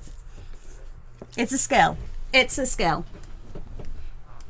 So Mr. Bear, you're I think you're following along. I just want to make sure that you're okay. But whilst I'm doing that, I'm going to have some more juice.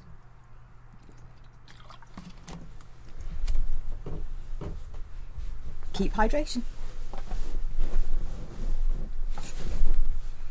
Excellent. Okay. Just chugging along then. then what I'm going to do is I'm going to make the eyes. So do you want me to carry on? You're okay? Because you should easily, now you've kind of, well, now you've got the stitches and you've got the pattern, you should just be able to just kind of get on, just be able to do it, and you'll get sort of slightly quicker as you go as well, because certainly for the body, that's all you need to know. That's brilliant. So I'll keep going so you can visualize what it's going to look like when it's done. So what we do, so I did, that was 10, that was decrease, so we're all good. So now where I put the little, like, the marker on, I've said eyes. So what I'm going to do is I'm going to make the eyes. So this is exactly what we did last time. You can use safety eyes if you've got the if you've got safety eyes, you can use them, and that is fine. If you don't, then there are other ways of doing it. So you get thread the colour that you would like. Okay, thread the colour that you want your eyes to be, and you double the thread up like that. Double the thread up, and you find a pair of scissors and you snip that. So it makes basically it's like a loop on one end, you see, like that, and it's like the two dangles. So you hold it, put it round, and you make it, basically this is going to be a double knot, and this is actually safer for small children than safety eyes, because wool isn't going to do any harm, and it can't get stuck in their throats, and because they're quite small, and it's flexible, and it's actually much safer. You can knot it onto your project really tight as well. So if this is going to be around small children as well, instead of using safety eyes, I would actually really recommend that you do it this way. Certainly until they're about 3 years old. After about 3, then they're big enough and that it shouldn't be a problem. However, little kids who like to chew and suck on things, wool is so much better and safer. So I would always suggest going down this road if it doesn't necessarily look quite as good, but it doesn't really matter. It's the kids are going to be chewing on it anyway, like it matters. So it's like you're doing a slip knot, but you're doing a knot. So you get your double piece of that, you put it over, 2, you make your cross, and instead of doing a slip knot, you're actually making a knot. I'll actually do it so you can actually see. So you wrap it round. You're going to basically, it's like you're tying a bow. You wrap it round and pull. Okay, so that's how you would do it. I've done it slightly. Because I wasn't paying attention. Because idiot. So I'm trying to. This is really.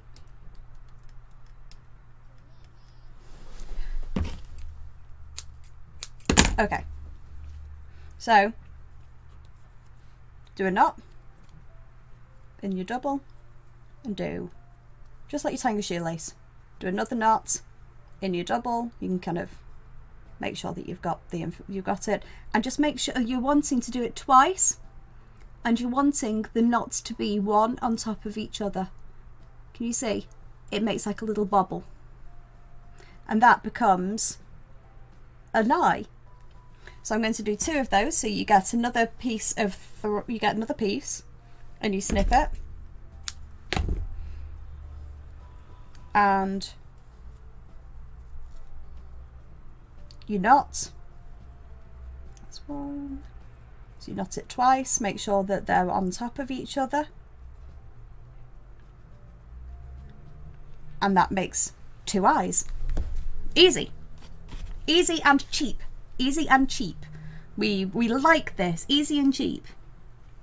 So, attach safety eyes at this point, it says. So, let's look at this. Let's look at where they've put the eyes in comparison to everything else. So it looks like they've put the eyes sort of quite far apart. So but one's going to go there. I'm going to work this out.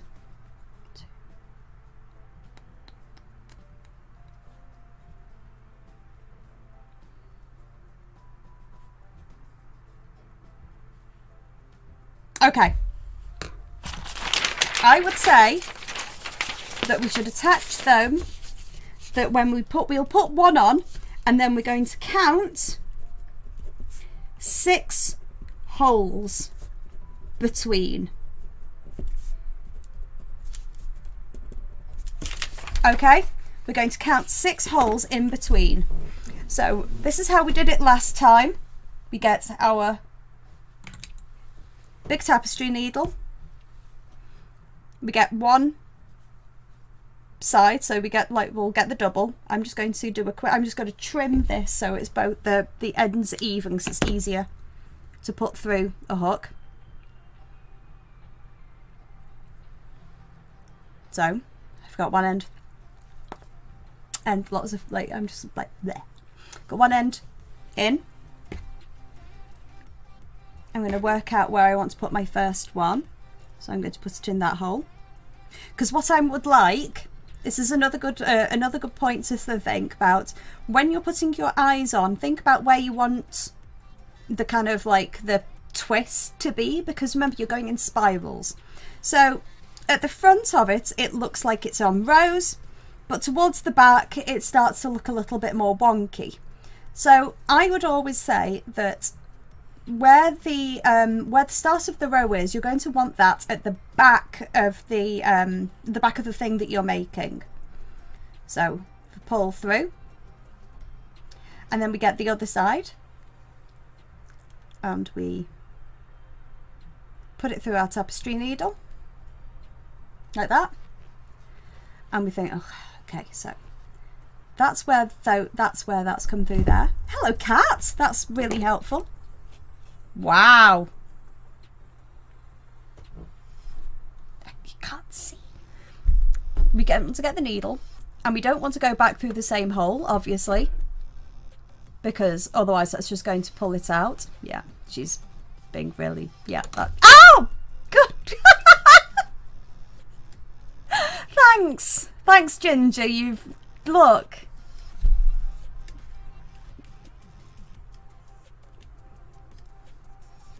Yeah, you may look like you're going to be in trouble, because you're pulling all of this. God. Right. She's unraveled my work. So, with her stupid little paw. So I'm going to have to just do that again. So what was it? I know that it's going to be a single, and then it was a decrease. So. Oh, good. And she's done something. She's done that with her butt.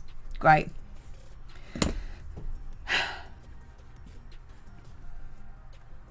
She's very cute though. So we need to make sure that we're going nearby, but not into exactly the same place. So we're going through probably maybe about there. Okay. And then easy peasy. We take it and we make a knot. Take it. Make a knot.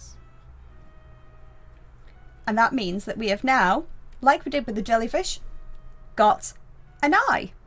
So, gotta get my next one.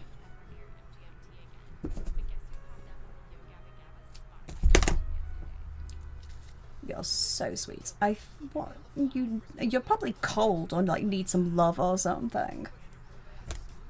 Because this is taking longer than I thought it was going to, but that's because I've been doing so much explanation. So what we do is we think, right, it's gone through that hole, so we count 6 holes in between. So 1, 2, 3, 4, 5, 6. So we know it's going to go in that hole there. So we get our needle.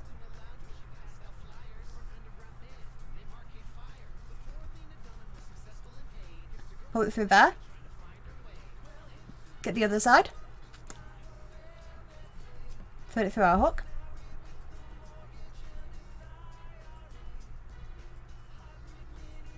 Pull it through the hook. Like that. And think, okay, where do we want to put this? So we go through a part of it that's not been already gone through, and then we take it, we find those 2 ends, and we do a knot. So we do double like that. And can you see now? Can you see why that is going to be so much better for a small child than a hard plastic eye? Because those can easily come off. I mean, they're safety eyes, but they can come off, and they're hard, and they're non-flexible, which means that if a child swallowed it, it's not good. Whereas a little squishy ball of yarn, it's just going to dissolve in a tummy, and it's very unlikely to get stuck. So much better for small children to do it like that. And actually, yeah, it doesn't make that much of a difference really for something of this size. Okay, much better. Things, you know, you've got to kind of, there's things that you've got to remember. It depends on who you're making this for, but remember that for a child, you need to think about their safety as well, and it's perfectly fine to do this kind of thing for them, but you just need to safety first. I always think about, I can't help it. It's the teacher in me just making sure that kids stay safe. Can't help it. So we've done. Now I've, that doesn't help. Okay. Now what I've done, I can't even. I haven't actually done row 11, so I've actually put those in the wrong row, but like it matters, it's 1 row difference. It doesn't really matter, but I really should do row 11 now. So it's 11 is single crochet in the next 2 and decrease. So I should have actually done the eyes on this row that I'm doing, but I haven't. I've done them on the row before, but it doesn't matter. Like, nobody's got it's not good. It's not the end of the world, and nobody's going to judge me. So we go 1, 2, and then we do a decrease. So remember, decreases, we go in there, and then we pull the next stitch in. This is a decrease. So I'm going to do that quickly. Stitch, stitch, and then decrease.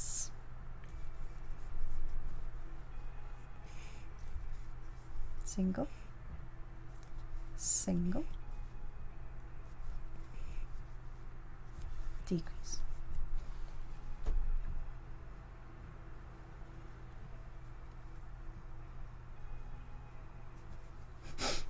single, single,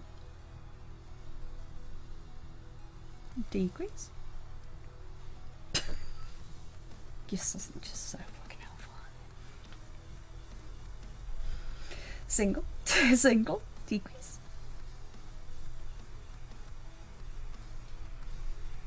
I love her. She's a pain in my butt, but I love her. Single, single. I do that too loose.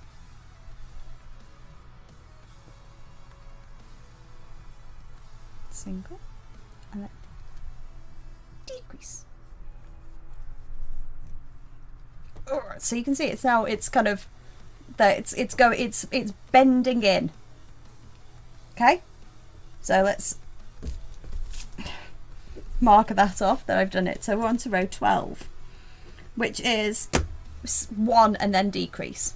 So single then decrease. So we're getting into basically the neck. So you can see how it's kind of being made, really. So we do single, decrease,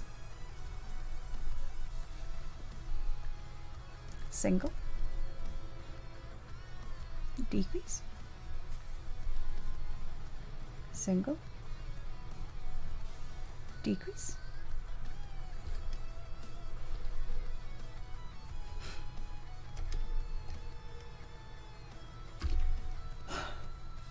single, decrease. And again, because you can kind of squish this a little about a bit to make it so you can actually see and kind of almost keep it flat. Look what I'm doing. I'm just like all over the place with it. It's fine. As long as you're going into the correct stitches, it really doesn't matter at this point. Decrease. Ah! 2 months! Hello, Night. Oh my goodness me, you know, you've done that purposely. You've done that. You've done that.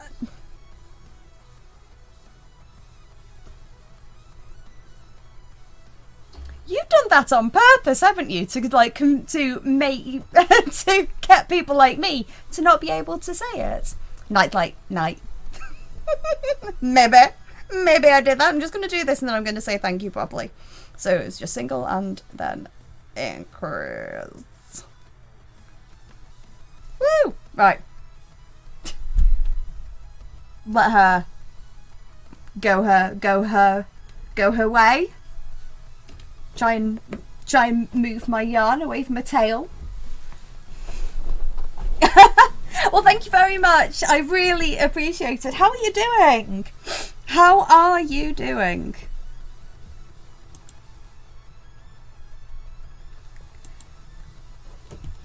I say I need to. I'm sure I am wondering.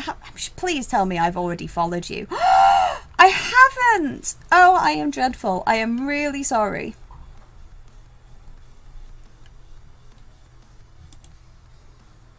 You're getting ready to move again. Oh my goodness me. Where do you live? Where do you live again?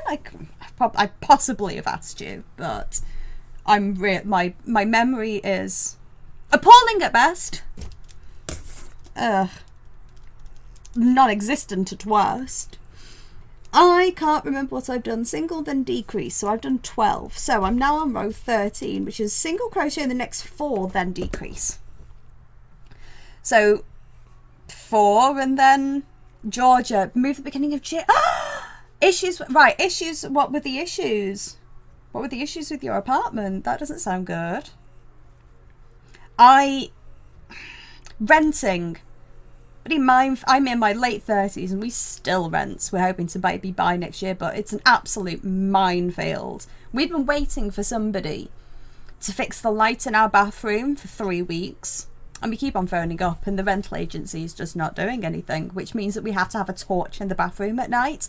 It's not fun.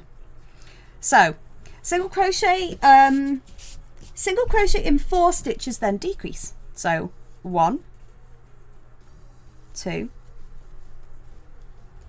3, 4. Now, in this row, I'm keeping this quite tight to make sure that there are no like big gaping holes, because it's quite easy to make that your holes get your holes will get bigger in your crochet. Hi, one moment. Your holes will get bigger in your crochet as you decrease if you don't kind of keep the tension quite firm on it, to make sure that you're constantly kind of tugging on the yarn slightly. Hello. Hey, welcome back. Hi. Did you get my text? Yes. It's not good. There is something is awry. Changed bathroom light. No, but yeah. Well, we've bought 4 bulbs and they don't work, so it's a problem with the it's a problem with the light fitting itself. I can change light bulbs. Like, that's not a problem. It's a problem with the fitting, and we've had this before, that we buy the bulbs and it doesn't work and they have to sort out the light fitting. It's great. I will tell him what you said, but not quite for now because he's not in the room. We've had to put night lights in all of our bathrooms because they don't have because they don't have windows, so you've got no light at all. There is a window, but when there's no moon, there's no light anyway. So yeah, we have a similar problem. Now I've lost count because I was talking. So 1, 2, 3, 4. So I know it's a 13. So it's a decrease.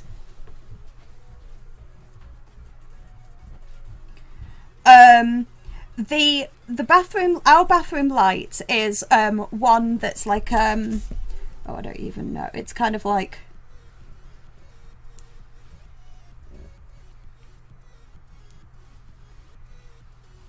that. It's like that shape. Really strange. It's really strange. We've got the right one, but the problem is it's not even. It's the problem with it. It's just there's obviously a connection wrong inside.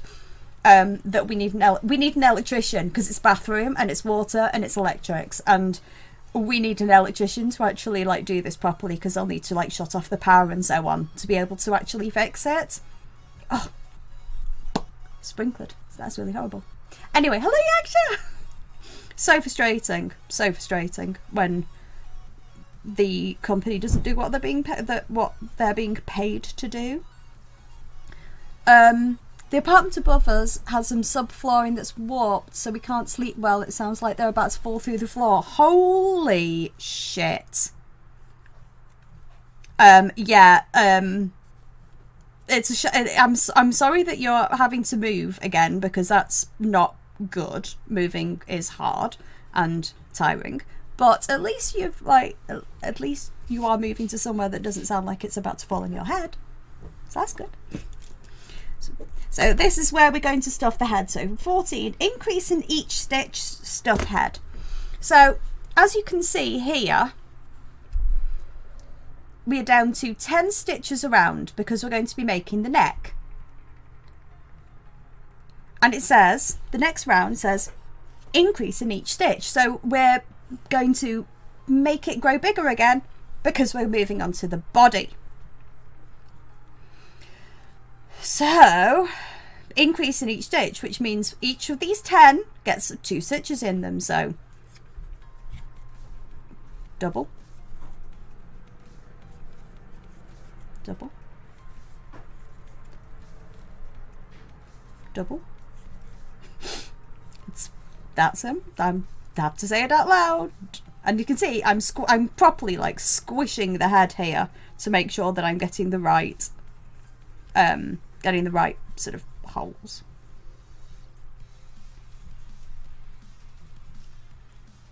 Double.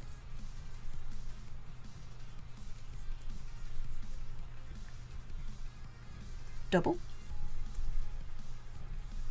And again, you're kind of making sure that your wool is not super loose at this point. Just keep a check of it. There we go. Remember we're doing a double. So just follow your pattern. You have got, so far in these 2 lessons, the one before this, and this one, you have got every single skill you need to make this. So, can you see? Look, got a little head, looks a little bit like an alien. Got a little head, and because we've started to increase it, can you see? It's growing out at the sides. How cool is that? So we now need to do stuff head. So we get stuffing, or you can, if you haven't got stuffing like I have, like toy stuffing, you can use lots of bits of yarn, like just snip lots of bits of yarn off, or you can do what I do and use stuffing. Now make sure that this stitch, which is your working stitch, is nice and big and just hanging down there so you can find it again. Pull out your stitch marker, because you're going to be moving it anyway. This is what I do. You don't have to do this, but this is what I do. Hey, Blushing! How are you doing? How was, no, you did go to the doctor's today, did you? Somebody did. I can't even remember. This is dreadful. When you're stuffing, as you stuff things in, it is very easy for these things to get caught up inside it, and then you have to pull them out, and then your stuffing will fall out. So, tip. This is what you're working with, and this is your working yarn. Get them and just kind of wrap them around your finger and just hold on to it there. So whilst you're stuffing, just kind of keep them to the side somehow. Keep them out and keep them held, like keep them out of the way. So get some stuffing or some yarn, whatever you want, whatever you're using, and stuff it in. And remember, so we're keeping hold.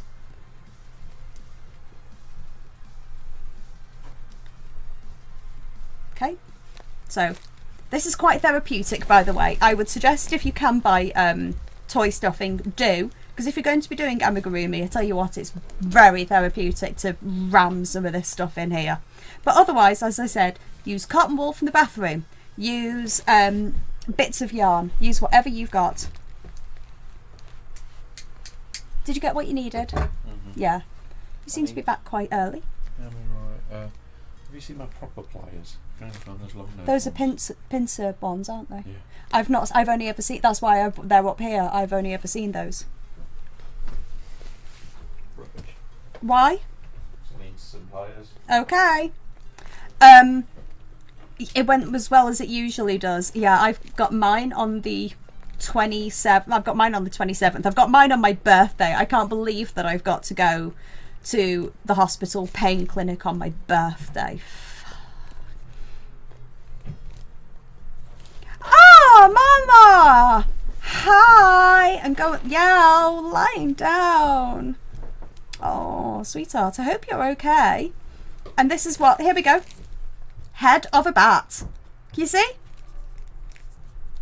Tell them that you demand care. I'm going to turn up with a balloon attached to me and a big badge that says like 37. And I'm going to walk in and be like, they'll just give me extra drugs, which I wouldn't actually be against. Oh, yes, I will check it after the stream, sweetheart. But anyway, and yeah, but thank you for leaving the tab open. That's really kind of you as well. And yeah, there we go. There we go. This is our bat head. So we're going to,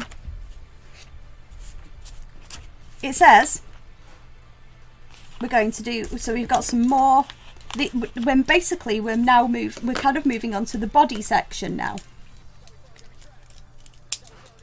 So it says 15 is just a single crochet in each stitch, and so it says 20. You see, it says 20, so it means that we should have 20 stitches. So remember, you always work in a clockwise direction. That is the way to remember where you need to go. The working yarn is always going to be to the left.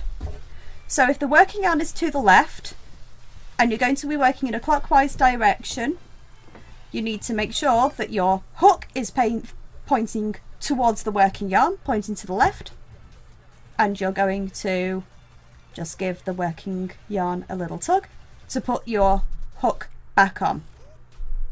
you're then going to get your, you're going to get your stitch marker again, and you're going to put it in. Now this is kind of awkward because this is kind of like a bobbly weight, so you're going to have to rewrap your yarn around and keep it nice and firm, keep it nice and tight.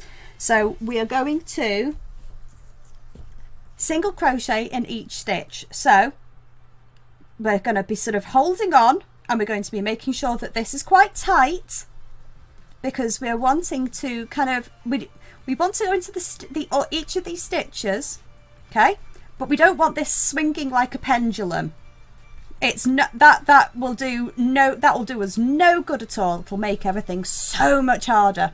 So can you see how many times I wrap the wool around my fingers until I can feel that it's the right tension? I mean, it becomes but with practice you will know by feel. So single crochets around, so it's going to be one in each stitch. And can you see that I am kind of keeping a bit of extra tension so that it doesn't have a sloppy neck. Basically, I'm keeping the tension. I hope you can see this. Keep the tension, because otherwise it's going to have a neck that does this, and that's not what you want. You want it to be nice, you want it to be firm. So you're going to keep the tension, and you're just single crocheting around, because you don't want random big holes as well. You want it to be the same size as the ones before.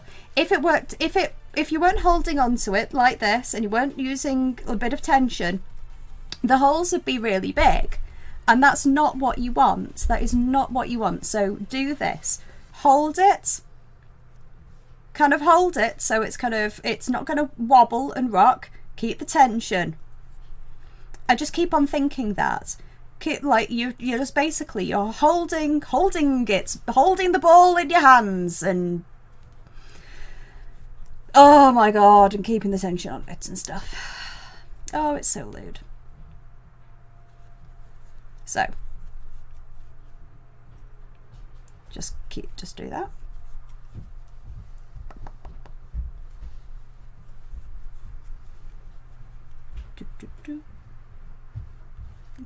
And I'm also using my finger to just kind of keep on squishing the stuffing down a little bit, and to kind of help me find where my hook needs to go. And I keep on sort of holding it, pinching it, stopping, rewrapping, rewrap. Okay, don't ever be, it's easy to do, easy to kind of keep on just rewrapping that. Choir practice. What are you singing at the moment? Are you what kind of songs? Is it proper choral, or is it like kind of musical stuff, or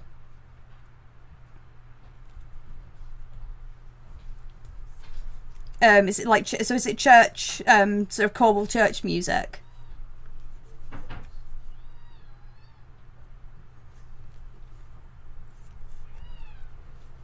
So there we go. We have done. There we go. That's the extra. Because once it's got ears, it'll look less like a kind of weird alien. It's like weird alien head. So.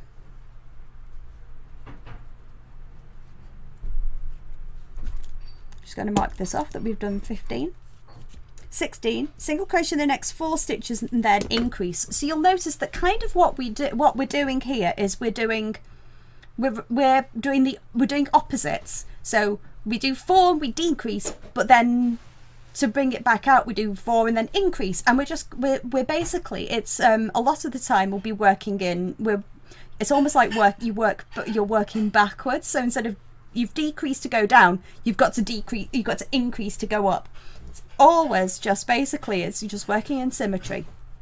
So we are on 16, which is single crochet in the next 4 stitches and then increase. So I'm going to do that quickly because you know how.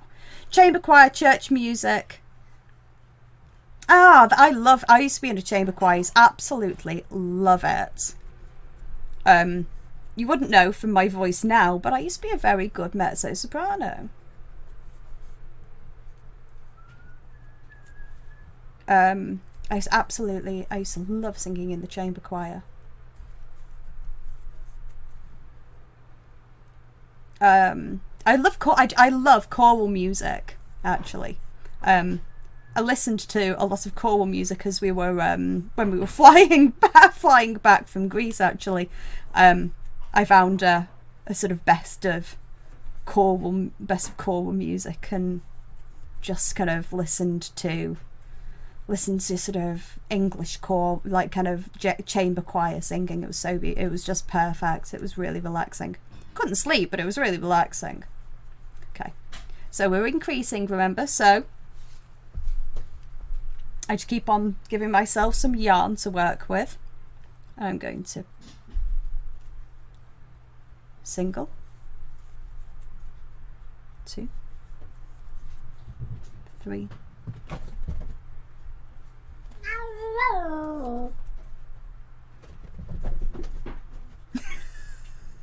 4,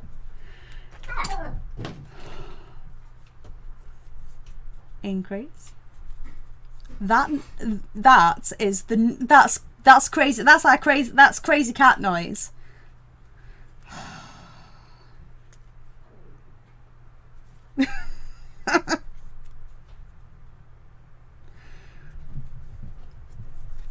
I don't know what she's found, but she wouldn't survive in the wild.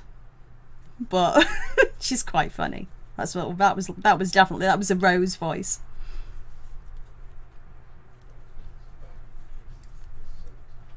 Now I want to show you this. Can you see where we've done that row and then we've started to increase?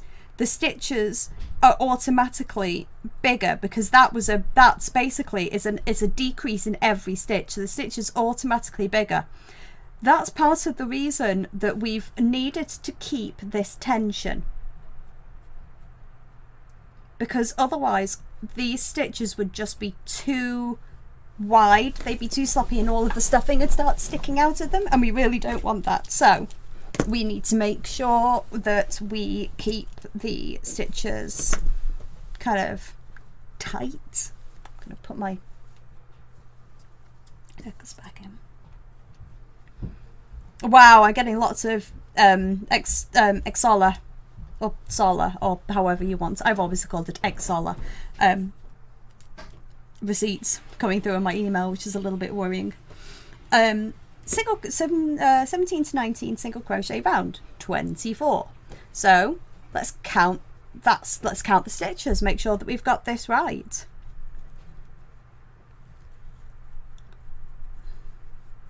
So again, can you see I'm kind of holding on to this to kind of brace it so it's not wobbling all over the place. I'm holding on to it to brace it, and so I can kind of keep a check of where I'm up to. So that's 1,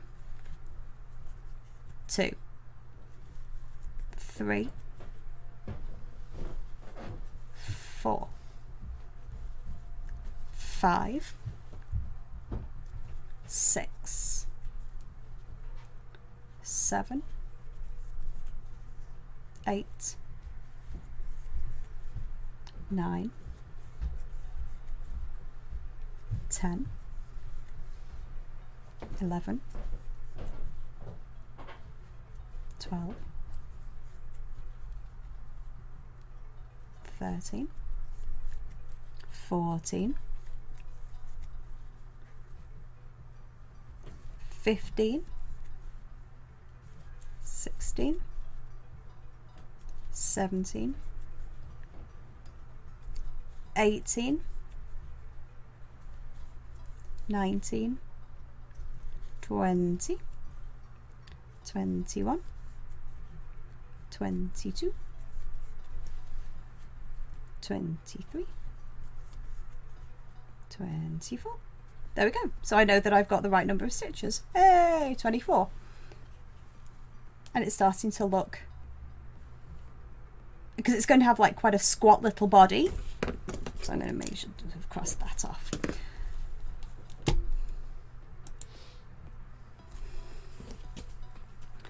So I've got to do 3 rounds of that, so I'm just going to do that. So what are you guys up to this evening? You up to anything? Up to anything fun? Up to anything good?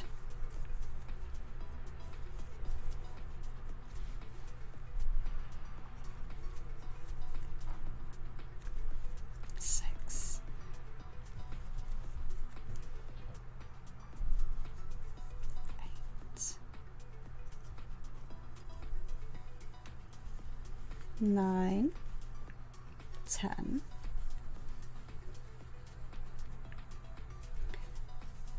11. So this takes, once it's stuffed in one, like once there's some stuffing in it and it starts to take on a little bit of weight, it's sort of because it starts kind of wobbling around a little bit, it's sort of harder to it's harder to control. So you have to be really careful with it. You can take your time, make sure that you're holding on, and that you're keeping attention, and that you're always working through both stitches. There's nothing's really changing. It's just you're just taking your time over it a little bit and holding on to it to kind of brace the weight of the dangly head. Okay?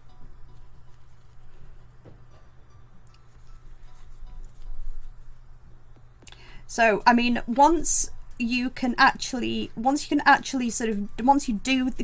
this, and you've figured out your stitches, one of these will probably take you an hour, maybe, rather than like 4 that it's going to take us. It's taking, because obviously, you know, when you teach something, it takes longer.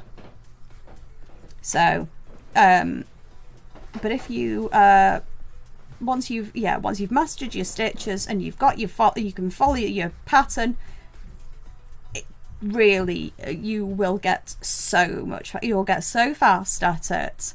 You'll probably be faster that you might even be faster than me, because I'm actually not like that fast, because I like to sort of see and feel where my stitches are going. So I take a lot of I take my time over it.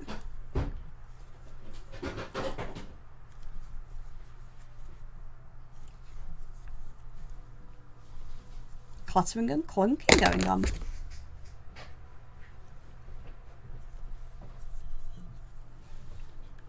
It's nearly at the end of the single crochet rows.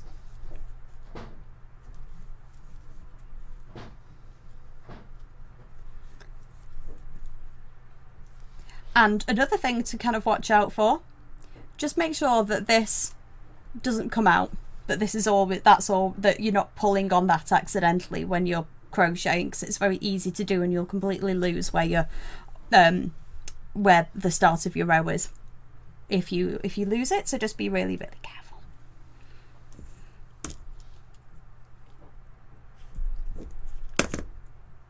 Okay.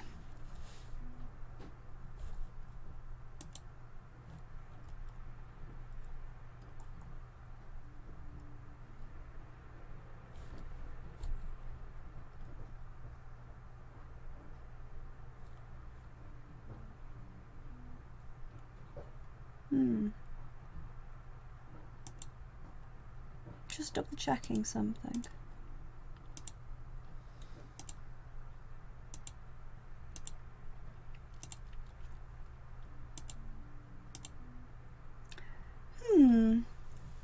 It's really strange. I wonder why those things haven't come up, but well, it doesn't really matter anyway. So we're now on row 20. So it says single crochet in the next 2 stitches, then decrease. So basically it's going to have a short, fat little body. So hold on, double check it. 2 stitches, then decrease. So same as before. So we do 2 stitches. So we go do 2 single crochets, and then we decrease. So it's making 2 stitches into 1 stitch. I'm not going to keep on explaining it because we've done, you know, otherwise it's sort of repetitively annoying. So 2 stitches and decrease. And I'm sure that you actually like want to finish this. How are you doing, Mr. Bear? And awesome. How is this? How is it all? Is it sort of, as I'm talking, is it making sense to you sort of visually? You just need to learn how, you just need to be able to do it. Oh, Whaleman, I can't believe that you have cake. I'm so jealous. I want cake so much. What kind of cake have you got? Let's do an increase there. Slow but coming along. That's good. I mean, that's and it will be slow to start with. And it's sort of making sense. Okay. Once you do it enough time, honestly, it will make so much more sense than you might think it does at the moment. So I've got a little circle there to say that we're stuffing the body at the end of this row. Oh, 2 of my favourite flavours. Num num. So it's 1 and then decrease and then stuff. It does, because it's basically, right, crochet, anything like this, and this is how I'm finding it, this is how I feel with Minecraft. It's like learning a new language.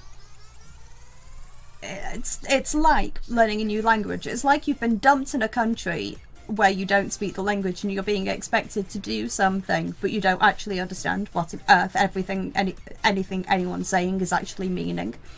And what you eventually need to do, you're not going anywhere. You need to, and the only way that you're going to learn is by doing it, and doing it in context. So seeing how it works and kind of making your brain kind of go, okay, well, it's a decrease there because it needs to come in, because it's going down towards the feet and it's gonna get smaller, or it's decreasing because it's making the neck. All these things, once you do them and once you put them into context of everything else, suddenly you will understand it. You understand it so much more, and it's like, you can speak the language now. And there are going to be new things that you're going to have to learn. So, you know, something breaks in the plumbing, that's not like everyday conversational English. You have to learn how to say that. You have to learn how to do it. Exactly the same. And it's repetition, it's practice, and it takes time. You can't expect nobody can expect to suddenly just, you know, be great at something like immediately. Like, generally speaking, there might be some people who can, but generally speaking, that's not how it works. That's not how life works. If you ever get dumped in Sweden, I'll teach you to buy cake. Oh my god, yes. Just hard to keep track of all the loops. In what way? What do you mean, keep track of all the loops? As in, like, pull through 1 loop, pull through 2 loops. That kind of thing. Just making sure that you're going through the right amount of loops on the hook. Because I'll go through that with you after. We'll see if we can sort of figure out a sort of a way that you can like something that you can chance, a way that you can sort of repeat, and it'll make it easier for you. No, just like, can't keep track of them damn loop serials. So single and then decrease.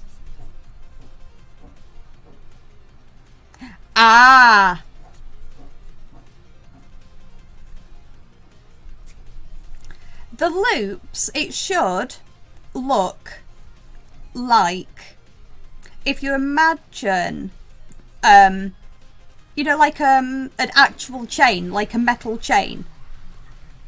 That's what the top of each stitch should look like. It should look like a loop in a loop in a chain.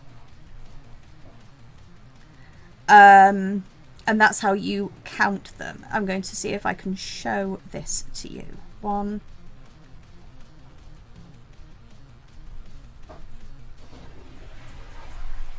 2, 1,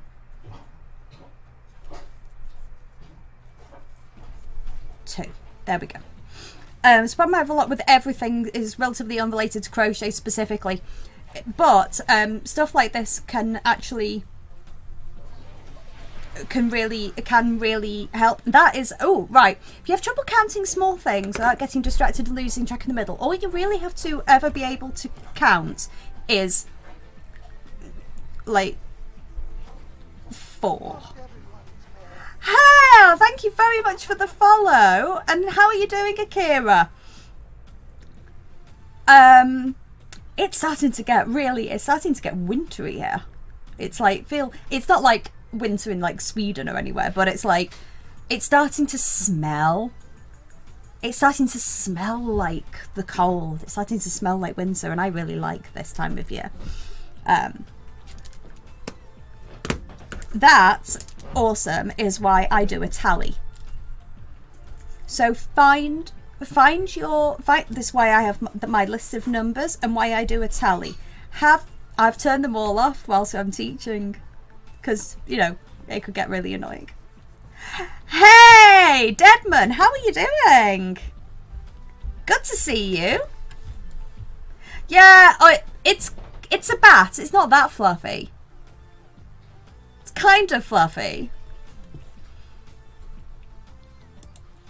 Not bad. I'm going to drop you a follow, my dear. Can't believe I haven't actually followed you up to now. There you go.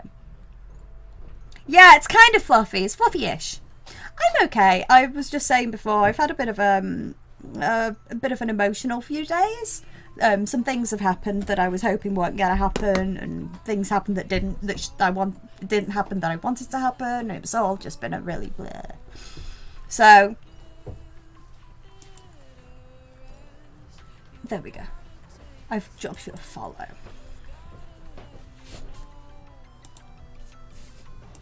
It does look. It's because it's a it's because it's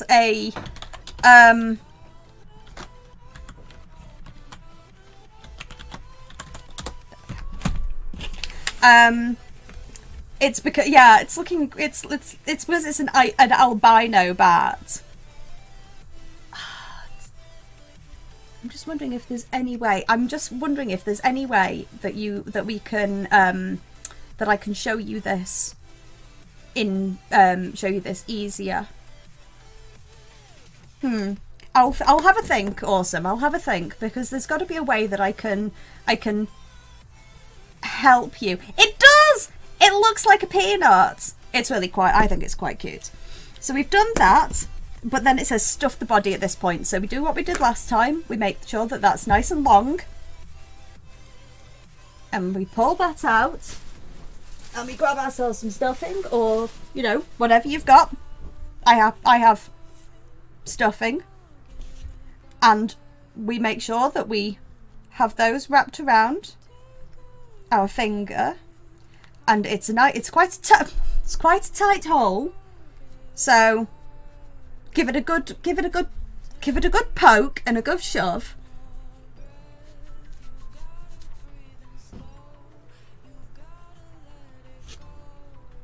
Oh, you absolutely could. It could be a proper little cry lurk. Just like hi.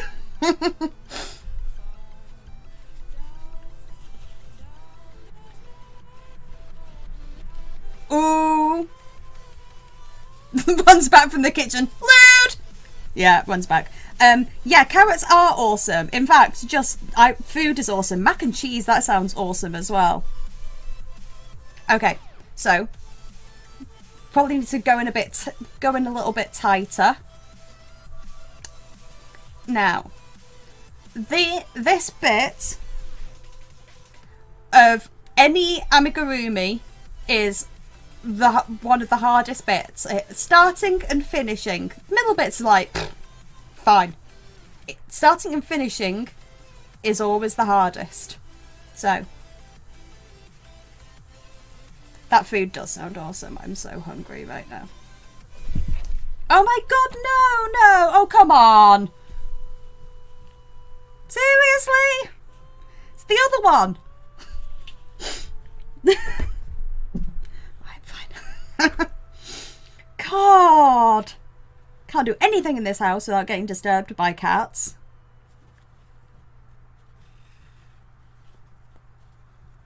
What are you doing at the weekend? Or is it just because it's the weekend? Oh. She doesn't have opposable thumbs. Apparently, I don't think she'd be very good at crochet, god damn it. It is pretty cute though. And then, so we're now going to do the final round, which is round 22, which is a single crochet, then decrease, finish off, and leave a tail for sewing. Ah, you're doing Go Sober for October, so is it? So it's a drink. Going to be a boozy weekend.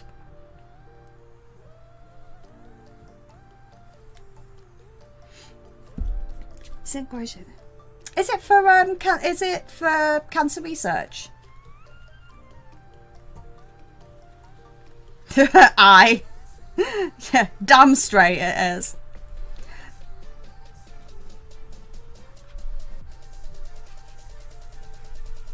You definitely should celebrate your celebrate your sober October by getting lashed.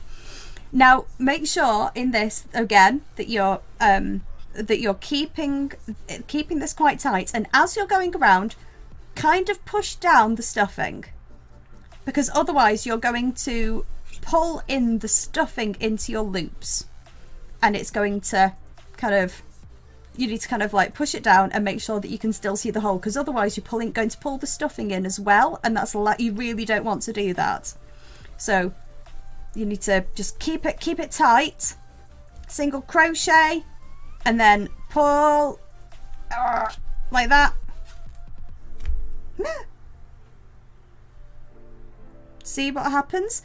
That has gone completely haywire, so I'm going to have to go back one, because I've done something wrong and something has happened. A litre of Southern Comfort, flippin' heck, man. I don't know how people do it at all. I don't really drink very much, and I had some gin fizz cocktails on holiday, and honest to God, I haven't felt so unwell. From my head just banged all day. Nothing would help. It was like, oh my God. Well, the thing is, because I can't, because of my illness, my body can't process it. Can't process alcohol very easily. Can't do caffeine either, so I can't drink coffee anymore.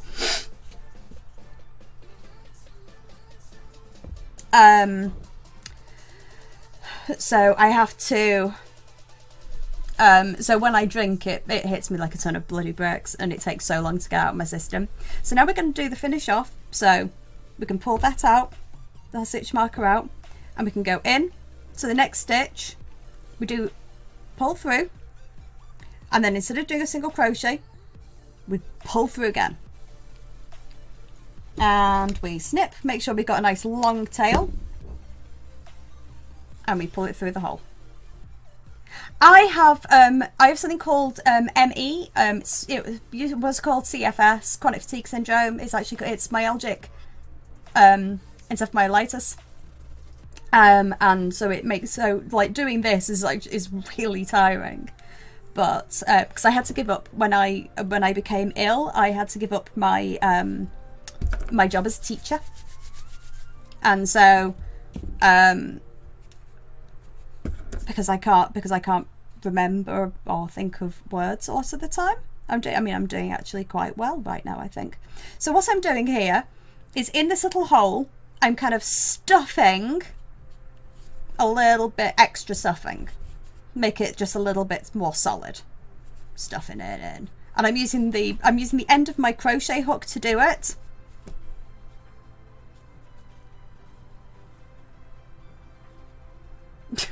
Can you see? I'm giving it a really, I tell you what, it's really good, it's bloody good stress relief, stuffing something like this. How is it half term?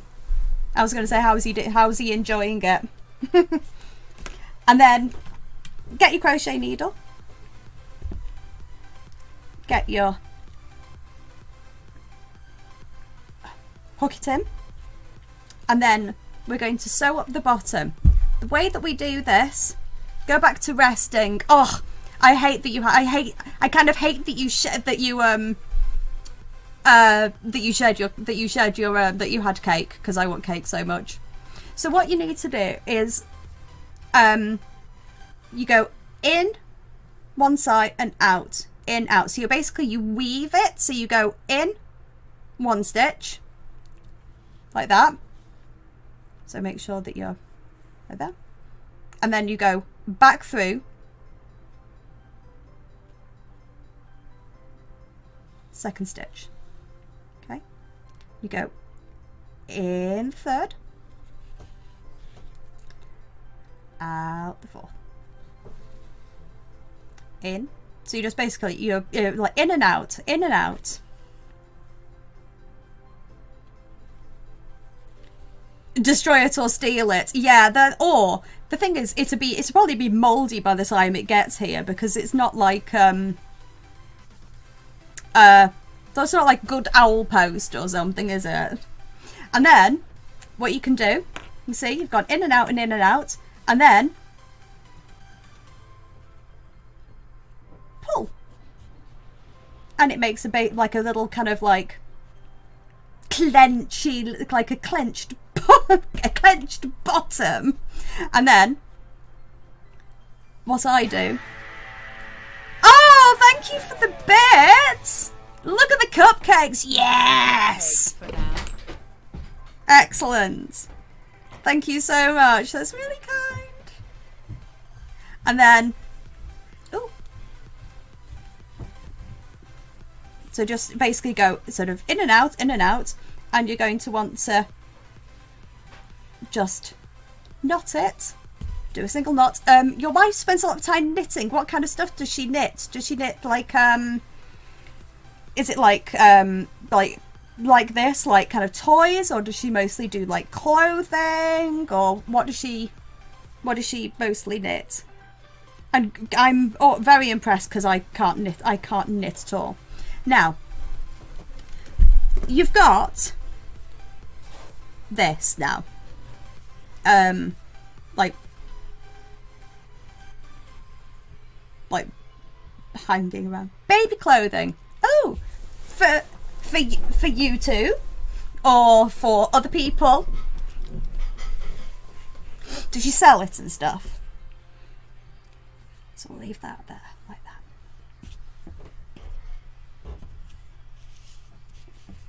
Okay, I'll buy no bat. We're going to just quickly make the ears. Stuff for your grandson. Oh, he's a little bit. Oh, he's so. Oh. First Christmas. Oh, how lovely. The thing is, he won't be old enough to like. He's obviously not old enough to like really know, but it's really lovely for parents and stuff. And it's like first Christmas. It's exciting. We're on to the wings. Now it's all exactly the same. Okay. As it has been before, so we're going to write down how many rows. So it's 5. 1, 2, 3, 4, 5.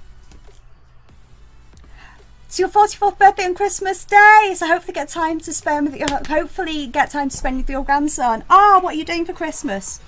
Are they coming to you? Are you going to them? What are you doing? So 1, 2, 3, 4, 5. Okay, so begin with magic circle. As you know, I don't do the magic circle, so I do a chain 2. That's how I start. Single crochet 4 times into the ring. So to do up at the top here, we did 6, but with this one, it's 4. So we're going in 4 times. So we go 1, and we hold on to that knot because it kind of keeps it nice and easy and tight for us. 2, 3, and if we're holding onto the knot, we can always see where that hole is. 4.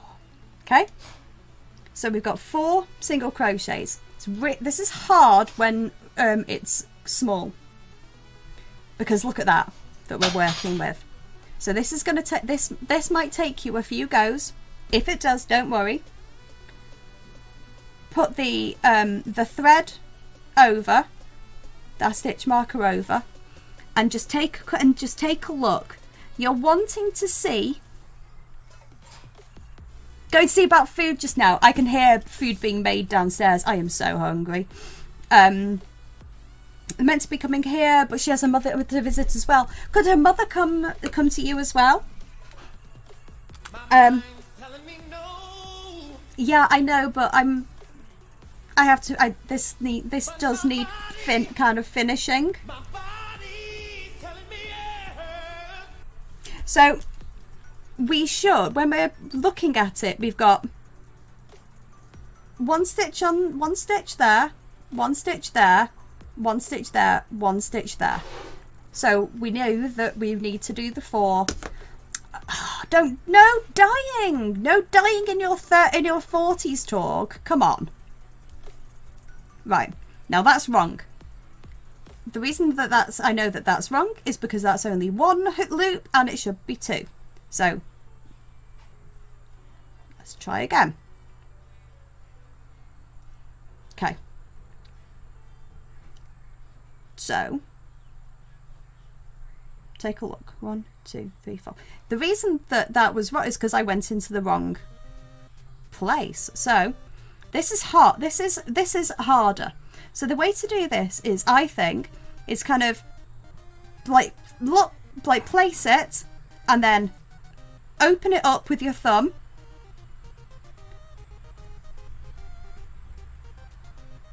And kind of wiggle it around.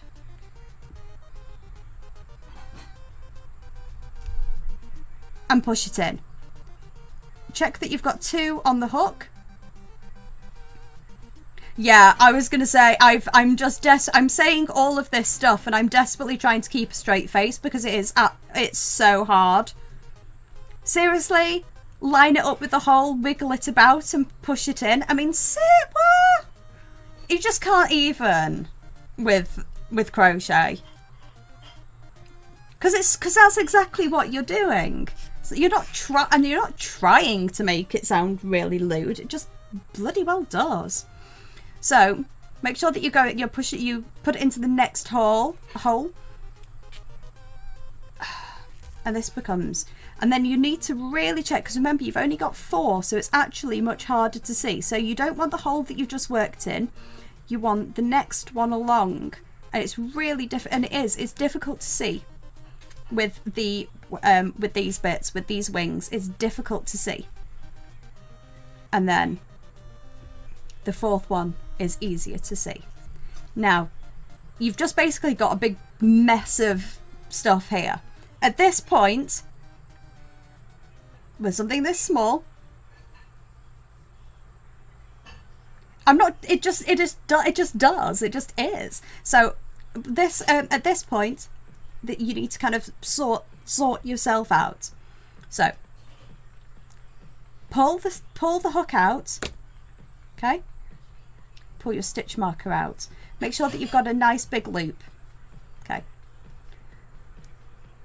because otherwise you've just got this like random blob of yarn, so you really need to kind of sort it all out. So do the same as you've done before. Dangly bit between the 2 fingers, give it a tug. Now remember, the dangly bit should be on the inside. The dangly bit should be on the inside, not the outside. So you need to basically fold this in. The easiest way I find of doing that is just use your crochet hook and just push it so it becomes, so there you go. Can you see the difference? We've now got a nice little kind of little bobble that we can work with the yarn on the right side, the left, the hook. Push it real good. Do do do do do do do do do do do do do do do do. Salt and pepper. I still love that song. Okay. So it says increase, then single crease. Increase and single crochet. What that means is the first of the 4 stitches is a double and then it's a single. It's the opposite way round to the way it was before. So always put your stitch marker in. Okay? And you've got 4 stitches, so it's not there. See it here? This is why it's really hard. This is the stitch, that hole there, this is the stitch it's looped out of. So basically it's the next one along that you've got to work in. Can you see how sort of tight this is? So you're going to increase. So you're going to put 2 in there.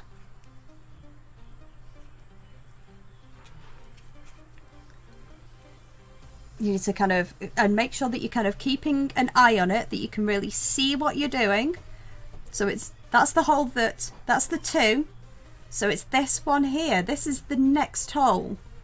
This is the next single crochet. So we do just a single there.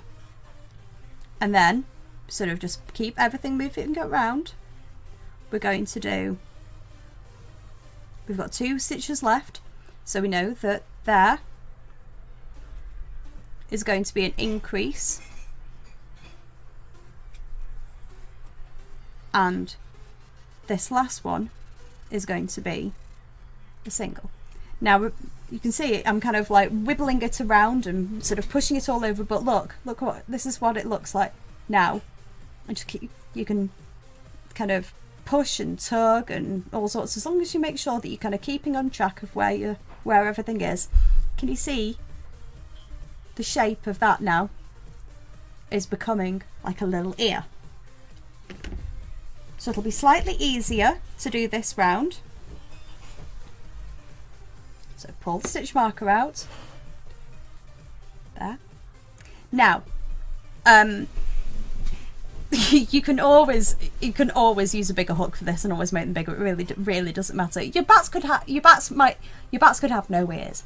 It just honestly, like at this, it really just, it's, until you get better you can kind of leave it like partly made. Don't worry too much. So this is single crochet around. So you're having to kind of like, you are having to really like look for these holes.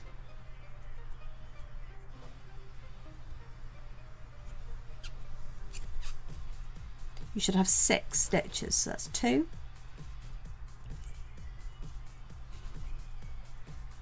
3,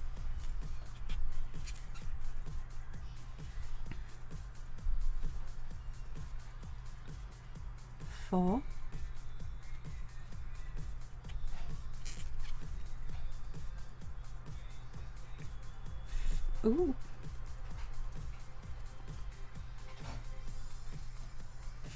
5, and then 6. Okay, so that's your single crochet round. So that was, I've not been marking these off, that should have been round 4. And then round 5 is increase, then single crochet in the next 2. So exactly the same as we've done before. We do an increase,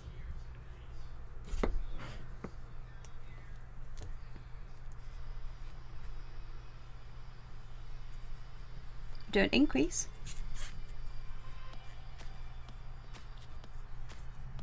just keep this dangly bit out of the way because it'll get in the way and be a bit of a pain. Oh, it's snuggle time. I'm looking forward to some snuggle time.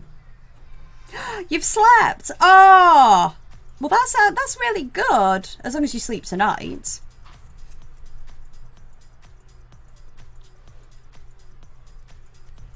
And then 1, and then we're going to increase and single, single.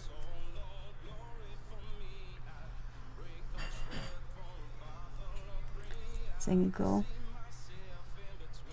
single. And then it says finish off and leave a tail for sewing.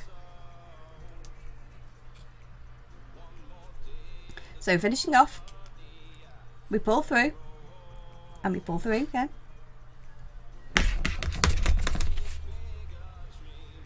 And we're just basically making, it's like making a knot.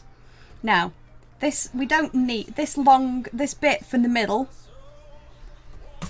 is not really, it's not needed for anything. I mean, we needed it to make sure that the center was tight, but just all over the place. So the easiest thing, the best thing to do with this, because what you're going to end up doing with the ears is you're going to end up stitching them together so they end up like slightly pointy. So the easiest thing to do is to just snip like the main bit off of it, so it's just got a little bit left. Just wrap it up and just poke it in there.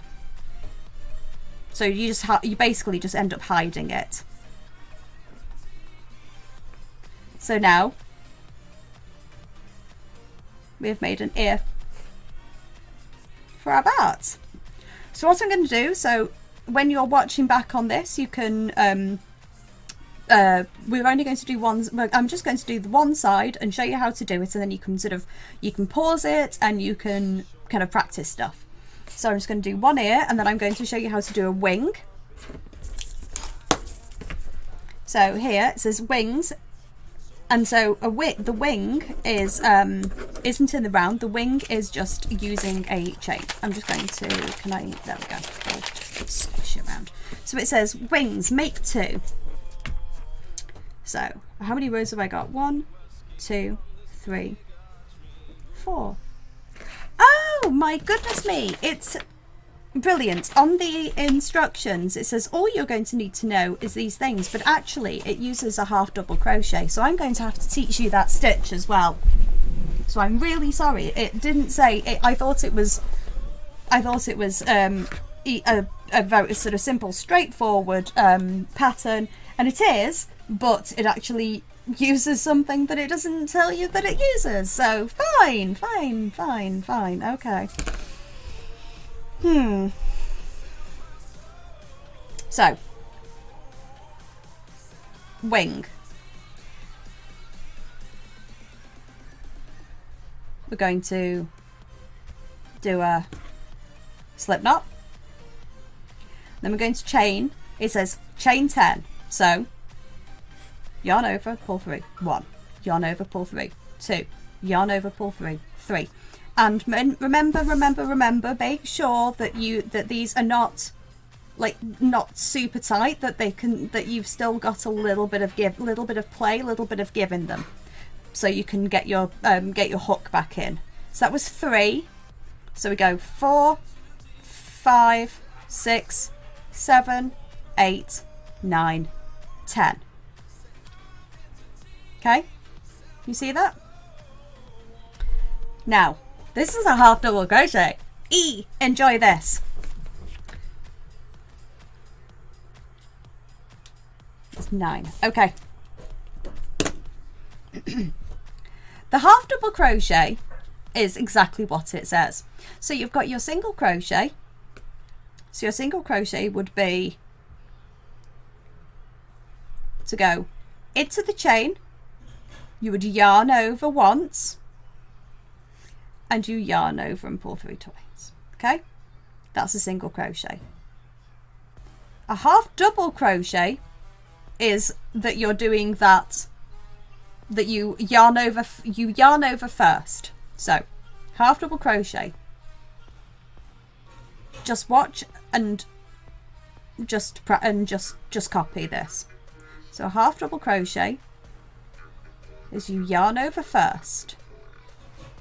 Okay, yarn over first.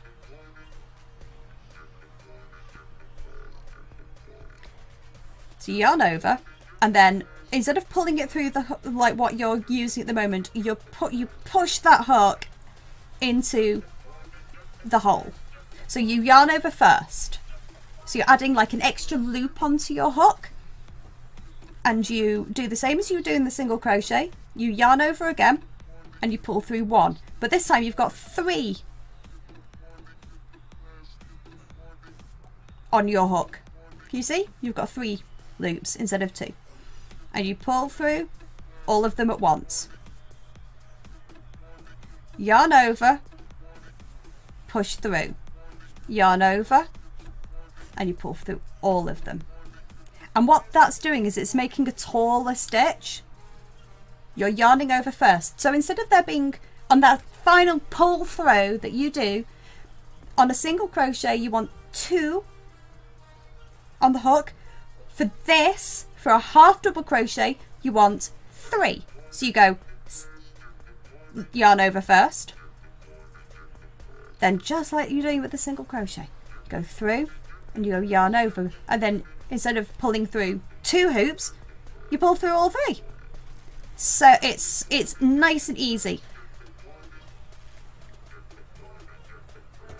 Yarn over, into the hole, yarn over and through 1, and yarn over and through everything that's left on the hook. Yarn over,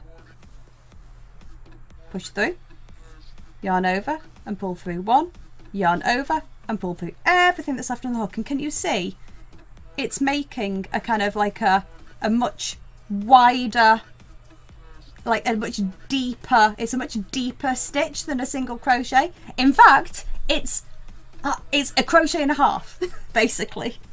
Hey Zarja, how are you doing? Are you enjoying are you off this week?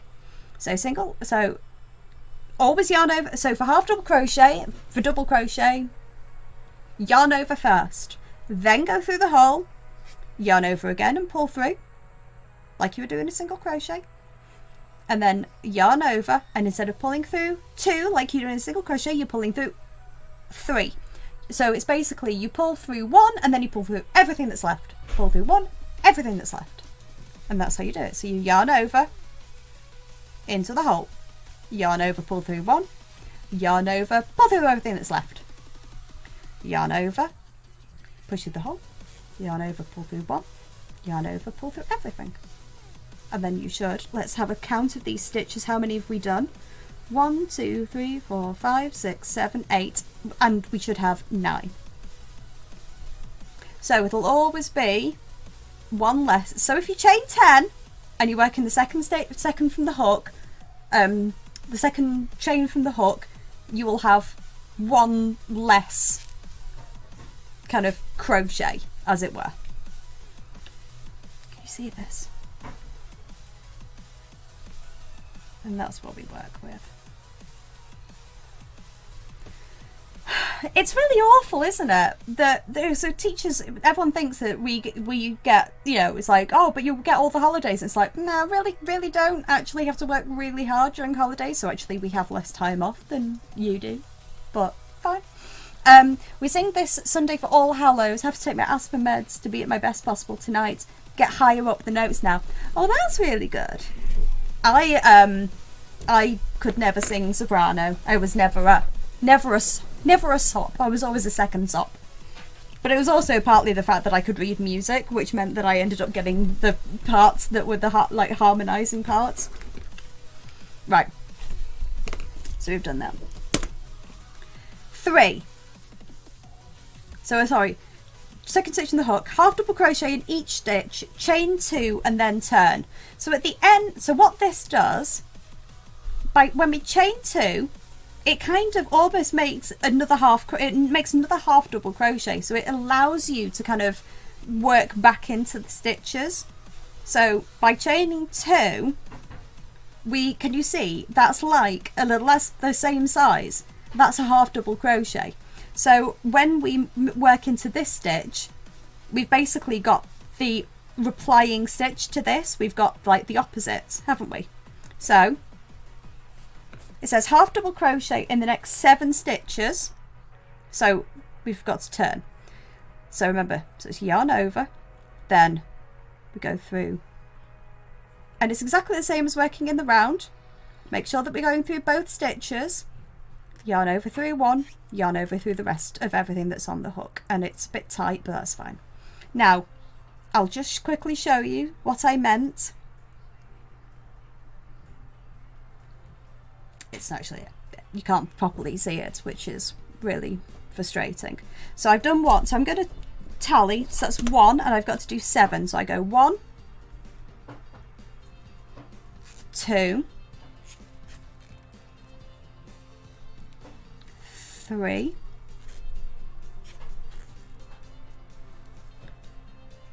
4, 5,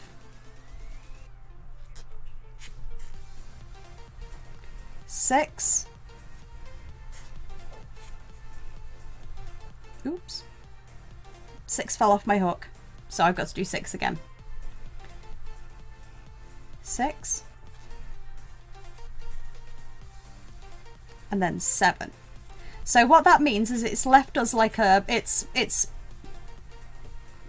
basically it's like it's almost like kind of like a wing shape. So it says we do this and then we do chain 1 and turn. So we do chain 1 and we turn it round. And by turning it round, it means we flip it. So we're always working towards the ball of wool. We're always working. Great balls of fire. Well, thank you so much. Thank you. And you know, we've raised nearly $200 for charity since I became a Humble Bundle partner, and that's all thanks to you guys. So thank you so much. Thank you, thank you, thank you. I hope you enjoy the books. Chain 1 and turn. And remember, so when you're working in straight rows, the work should always be to the left, because basically it's like when you're working in the round, you're always working kind of in a clockwise direction, which means you should always be crocheting to the left. Oh, loads. We've made ears and all sorts. Seriously, when the VOD's finished on this, watch it back, because I've just had to teach you half double crochet because the damn thing doesn't say that you have to do it. But it's quite easy, really. And look, it's a really cute little stretchy stitch. And then we slip stitch into the next 2. So remember, always working left. So slip stitch into the next 2 stitches. So this is what we did last time. We learned how to do slip stitches last time. So we go through and we pull through, and instead of yarn over and pull through, which is a crochet, we just want to flatten it out. So we twist our hook and we pull that loop through that loop as well.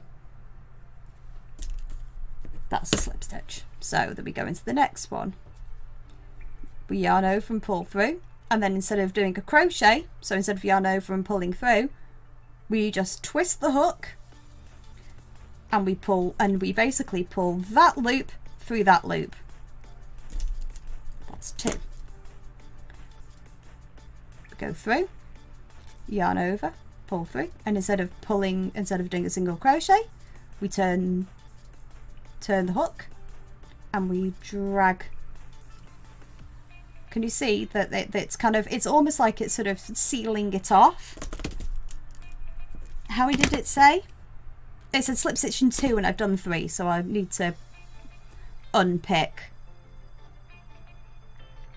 Right. I've made a right hash of this, people. That was my... Is that my chain 1 and turn? You know what? I'm going to have to... Okay. Chain 1, turn. 2 slip stitches. So I've already showed it. So I'll go back. We'll just do 2 this time. Follow the pattern, people. Don't get confused. 2. Okay. It says half double crochet in the next 5. So half double crochet, remember, and for Awesome who hasn't seen, before you do anything else, you wrap the yarn over the hook. So you yarn over first. That's what adds the extra loop on. It's like a little, so you've already got yarn on the hook. So instead of just going straight in, you yarn over first, then you go in, and just like a single crochet, you grab the yarn and you pull through, but that leaves 3 stitches on your hook instead of 2, 3, and you just yarn over and you pull through all of them together. So you yarn over, push through, pull through the single loop like you normally would, and then pull through all of them, and it just happens that there are 3. So yarn over, pull through all of them, yarn over, push through, yarn over, pull through, yarn over, pull through everything on the hook, and then the last one. Now the last one is quite difficult to see. You might need to again kind of use your nail a little bit, kind of like to sort of jiggle it in a little bit. Ah, take care of yourself, have an amazing time. Don't have an asthma attack or anything. Be careful, look after you. So finish off and leave a tail for sewing. Okay, so jiggle it into the hole. So, oh, sugar. And then go back in, just pull it through, because it basically just makes like a knot. We're all nasty. So that's like, that's a wing. So I'm going to just do one side of this to sort of to show you how it will all go together. Okay? So sew ears onto the bat head. So this is one of the little ears that we made. And my yeah, well so do I. So the very first thing that you need to do is when you grab your ears, you need to kind of like seal off this little kind of seal off the gap. So you just go in and you just whip stitch across the bottom of it. So to pull each bit in together, each side in together, and kind of seal up the hole. The thing is, that's what my head's doing. It's hard. Okay, so that's a little ear.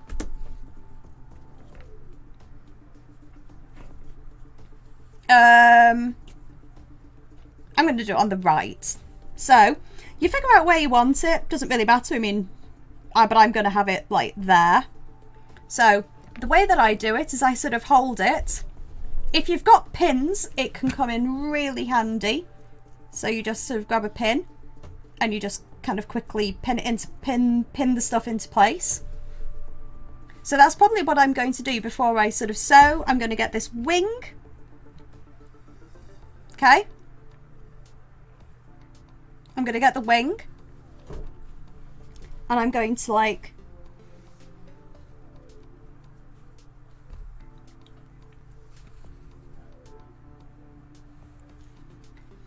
put it where I kind of want it. So I'm going to look and I'm going to keep it, make sure that it's kind of up, kind of in line. And I'm just going to try not stab myself and just pop a couple of pins in just to make sure that I've kind of got it in the kind of area that I want it.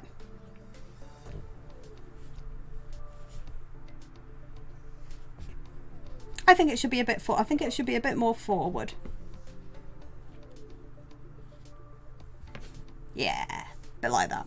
So, and now you can sort of sew it on. And the thing is, you can put like a little nose and things on it, so it's really cute. But what you need to do is you just sew it together. So you take the yarn from the ear and you just make sure, and you put it through a loop. And then you go to the back of the ear, through to the front of the ear, and then you go through the head to the back. So you kind of going into the head. Okay, take a look at the ear, in and out the front of the ear, like that. Okay. Into the head.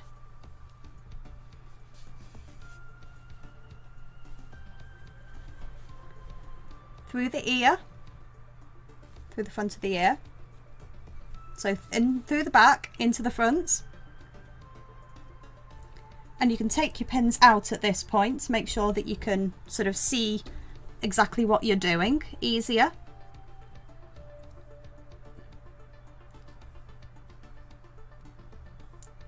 Find yourself a stitch that you kind of like, push it through. And then at this point, you're going to want to kind of pull that down to there. So you're going to go through that tip of the ear corner, pull it through. God, come on. And then you're going to figure out where you want that to attach. So I'm going to want it like there. So I'm going to go through there, and you give it a pull, and the ear is now attached. Then what I do to seal this off and to finish this off, take your yarn, go into the head, kind of across and like out the middle. So you're kind of like gathering a couple of stitches together into the middle of the back of the ear, and then pull up a stitch. So you're basically making a loop to make a knot. So just pull it through, pull it through, pull it through, give it a tug. And then, easiest way I've found to do stuff, because this looks a little bit messy, doesn't it? But it doesn't really matter. If you want to get rid of this tail without it sort of like just sticking out there, you get your needle and you push it through the body of what you're doing, and you pull it so it's nice and tight there, because there's no ends inside because it's sticking out of its bum. And what you then do is you kind of give it a little, like, you kind of squish it down a little bit and you trim it off, because then the yarn will retract inside it. So you squeeze it down, you give it a little snip, and then once you let it go, totally hidden inside. Totally hidden. Isn't that cool? So we are now going to sew on the the wing. It's basically exactly the same. You're using whip stitches, and we've got sort of an idea of where we want it. So you think, okay, I'm going to have to attach it to the body with my first stitch. So you attach it, and then you go from the back to the front of the wing, back to the back of the wing to the front of the wing, like that. And then you're going to attach it to the body. So you get another, you pull up another stitch and push it through, and you go from the back of the wing to the front of the wing, and you make sure that you're going through like a middle of the stitch, like you're not going through a hole, you're going through like a middle of the yarn, okay? Because that will end up looking a lot neater in the long run. So don't go through a hole. If for something like this, go through this kind of like long end section. Can you see? I'm just grabbing a bit of the body.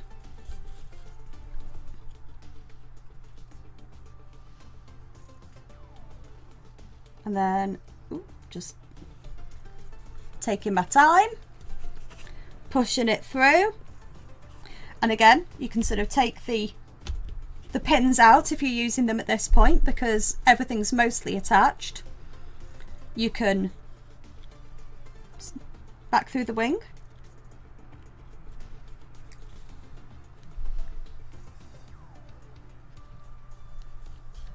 And if you're doing this in black or something, you can be much rougher with it because it doesn't show, things don't show up as much in darker colours. So through there.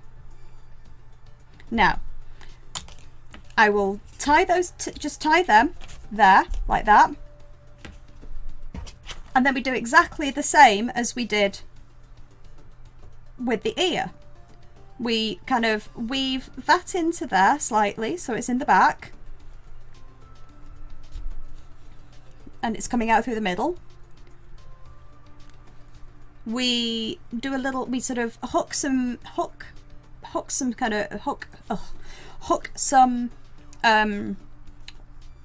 a loop. So you've got a loop there, through the loop to make a knot, just like in sewing, and then just pop it through its body. Oops, like that. And do the same as you did before. You give it a little squish. Little squish. Can you see what I'm doing? Little squish. Don't cut the don't cut the body, just cut the yarn. Snip. And when it pops back out, it's hidden inside. And do that for the same for the other bits as well. Okay. And I'm nearly done. Are you obviously you need to make 2 wings and 2 ears, and then you can sort of decorate it however you like. So if you would like to do like a nose and things, you can do that. Just put a little like triangle on it. So you could even maybe put some little fangs or something. You could do these eyes slightly higher up if you wanted. You can totally make this pattern. This pattern is amazing, and it is by some Kim's Craft Medley. It's a free pattern, but if you want to, then you can, and it sort of makes more sense to you, you can change bits of it if you want the eyes to be higher or whatever, because I think that they possibly could be. So I think that the eyes could definitely be higher, and it wouldn't make a massive difference. It wouldn't really make a difference to anything. So there we go. That's why I'm just totally like a little one-sided, little lopsided bat. The other thing, very quickly, is there is an optional making the bat hang. So I'll very quickly show you how to do that, and then I'm going to head off because I've been on for, obviously this is quite a long session. So if you have a pipe cleaner like so, you can get your yarn and you can wrap it round and it will make little legs. So you can get your bat, and you get the bat's bottom, and you thread a pipe cleaner through the bottom of it until it's basically like as long as you'd like it to be. And you kind of give it, and you think, okay, well, I want the legs to be about the same length, so about there. Okay, so about there, like that.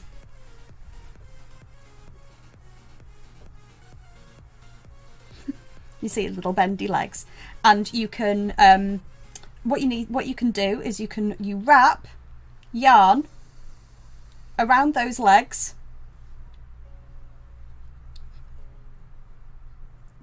in the color of in the color that you've been doing. You wrap yarn around the legs. I'm just trying to do this so you can actually see it without it, because it's quite awkward. So you wrap yarn around and around and around and around and around, nice and easy. Wrap yarn round like that. Can you see? And then when it's done, because you can obviously make these a bit shorter, but you've got kind of a little hanging bat. Okay, and that is how that works. So you've got the pattern. Make sure that you've saved the pattern on your computer. Make sure that you've saved it, because we are done. We are about done. So awesome. It might be tomorrow before I get back to you about the with sort of a proper how to do stuff, if that's okay. I'm really sorry. I'm just I'm really feeling the tiredness has just really hit me, and I don't know if I'd be able to make it make sense anymore, because my brain's going. But I will definitely, if I have to record a little video and like a little private video that you can just watch over and over and over, we will sort it. But yeah, that's how we do that. So hopefully you have enjoyed that, and that it's so like there's been, you know, some sense has been made of it. I hope you all have a lovely evening. I think that's going to look really cute, especially if they're all like, there's loads of them all like hanging from something. Wish you could see properly. I think that's going to look quite, I think that looks quite cute. So if you've got pipe cleaners, you can do that. I have a lot of pipe cleaners. This is one of the things that when you're a teacher, you end up getting loads of like just random stuff, like Play-Doh and pipe cleaners and things that help people learn. I've got so many things left. So yeah, it's a snow bat. I like that. I'm saying it's an albino bat. Hey Ash.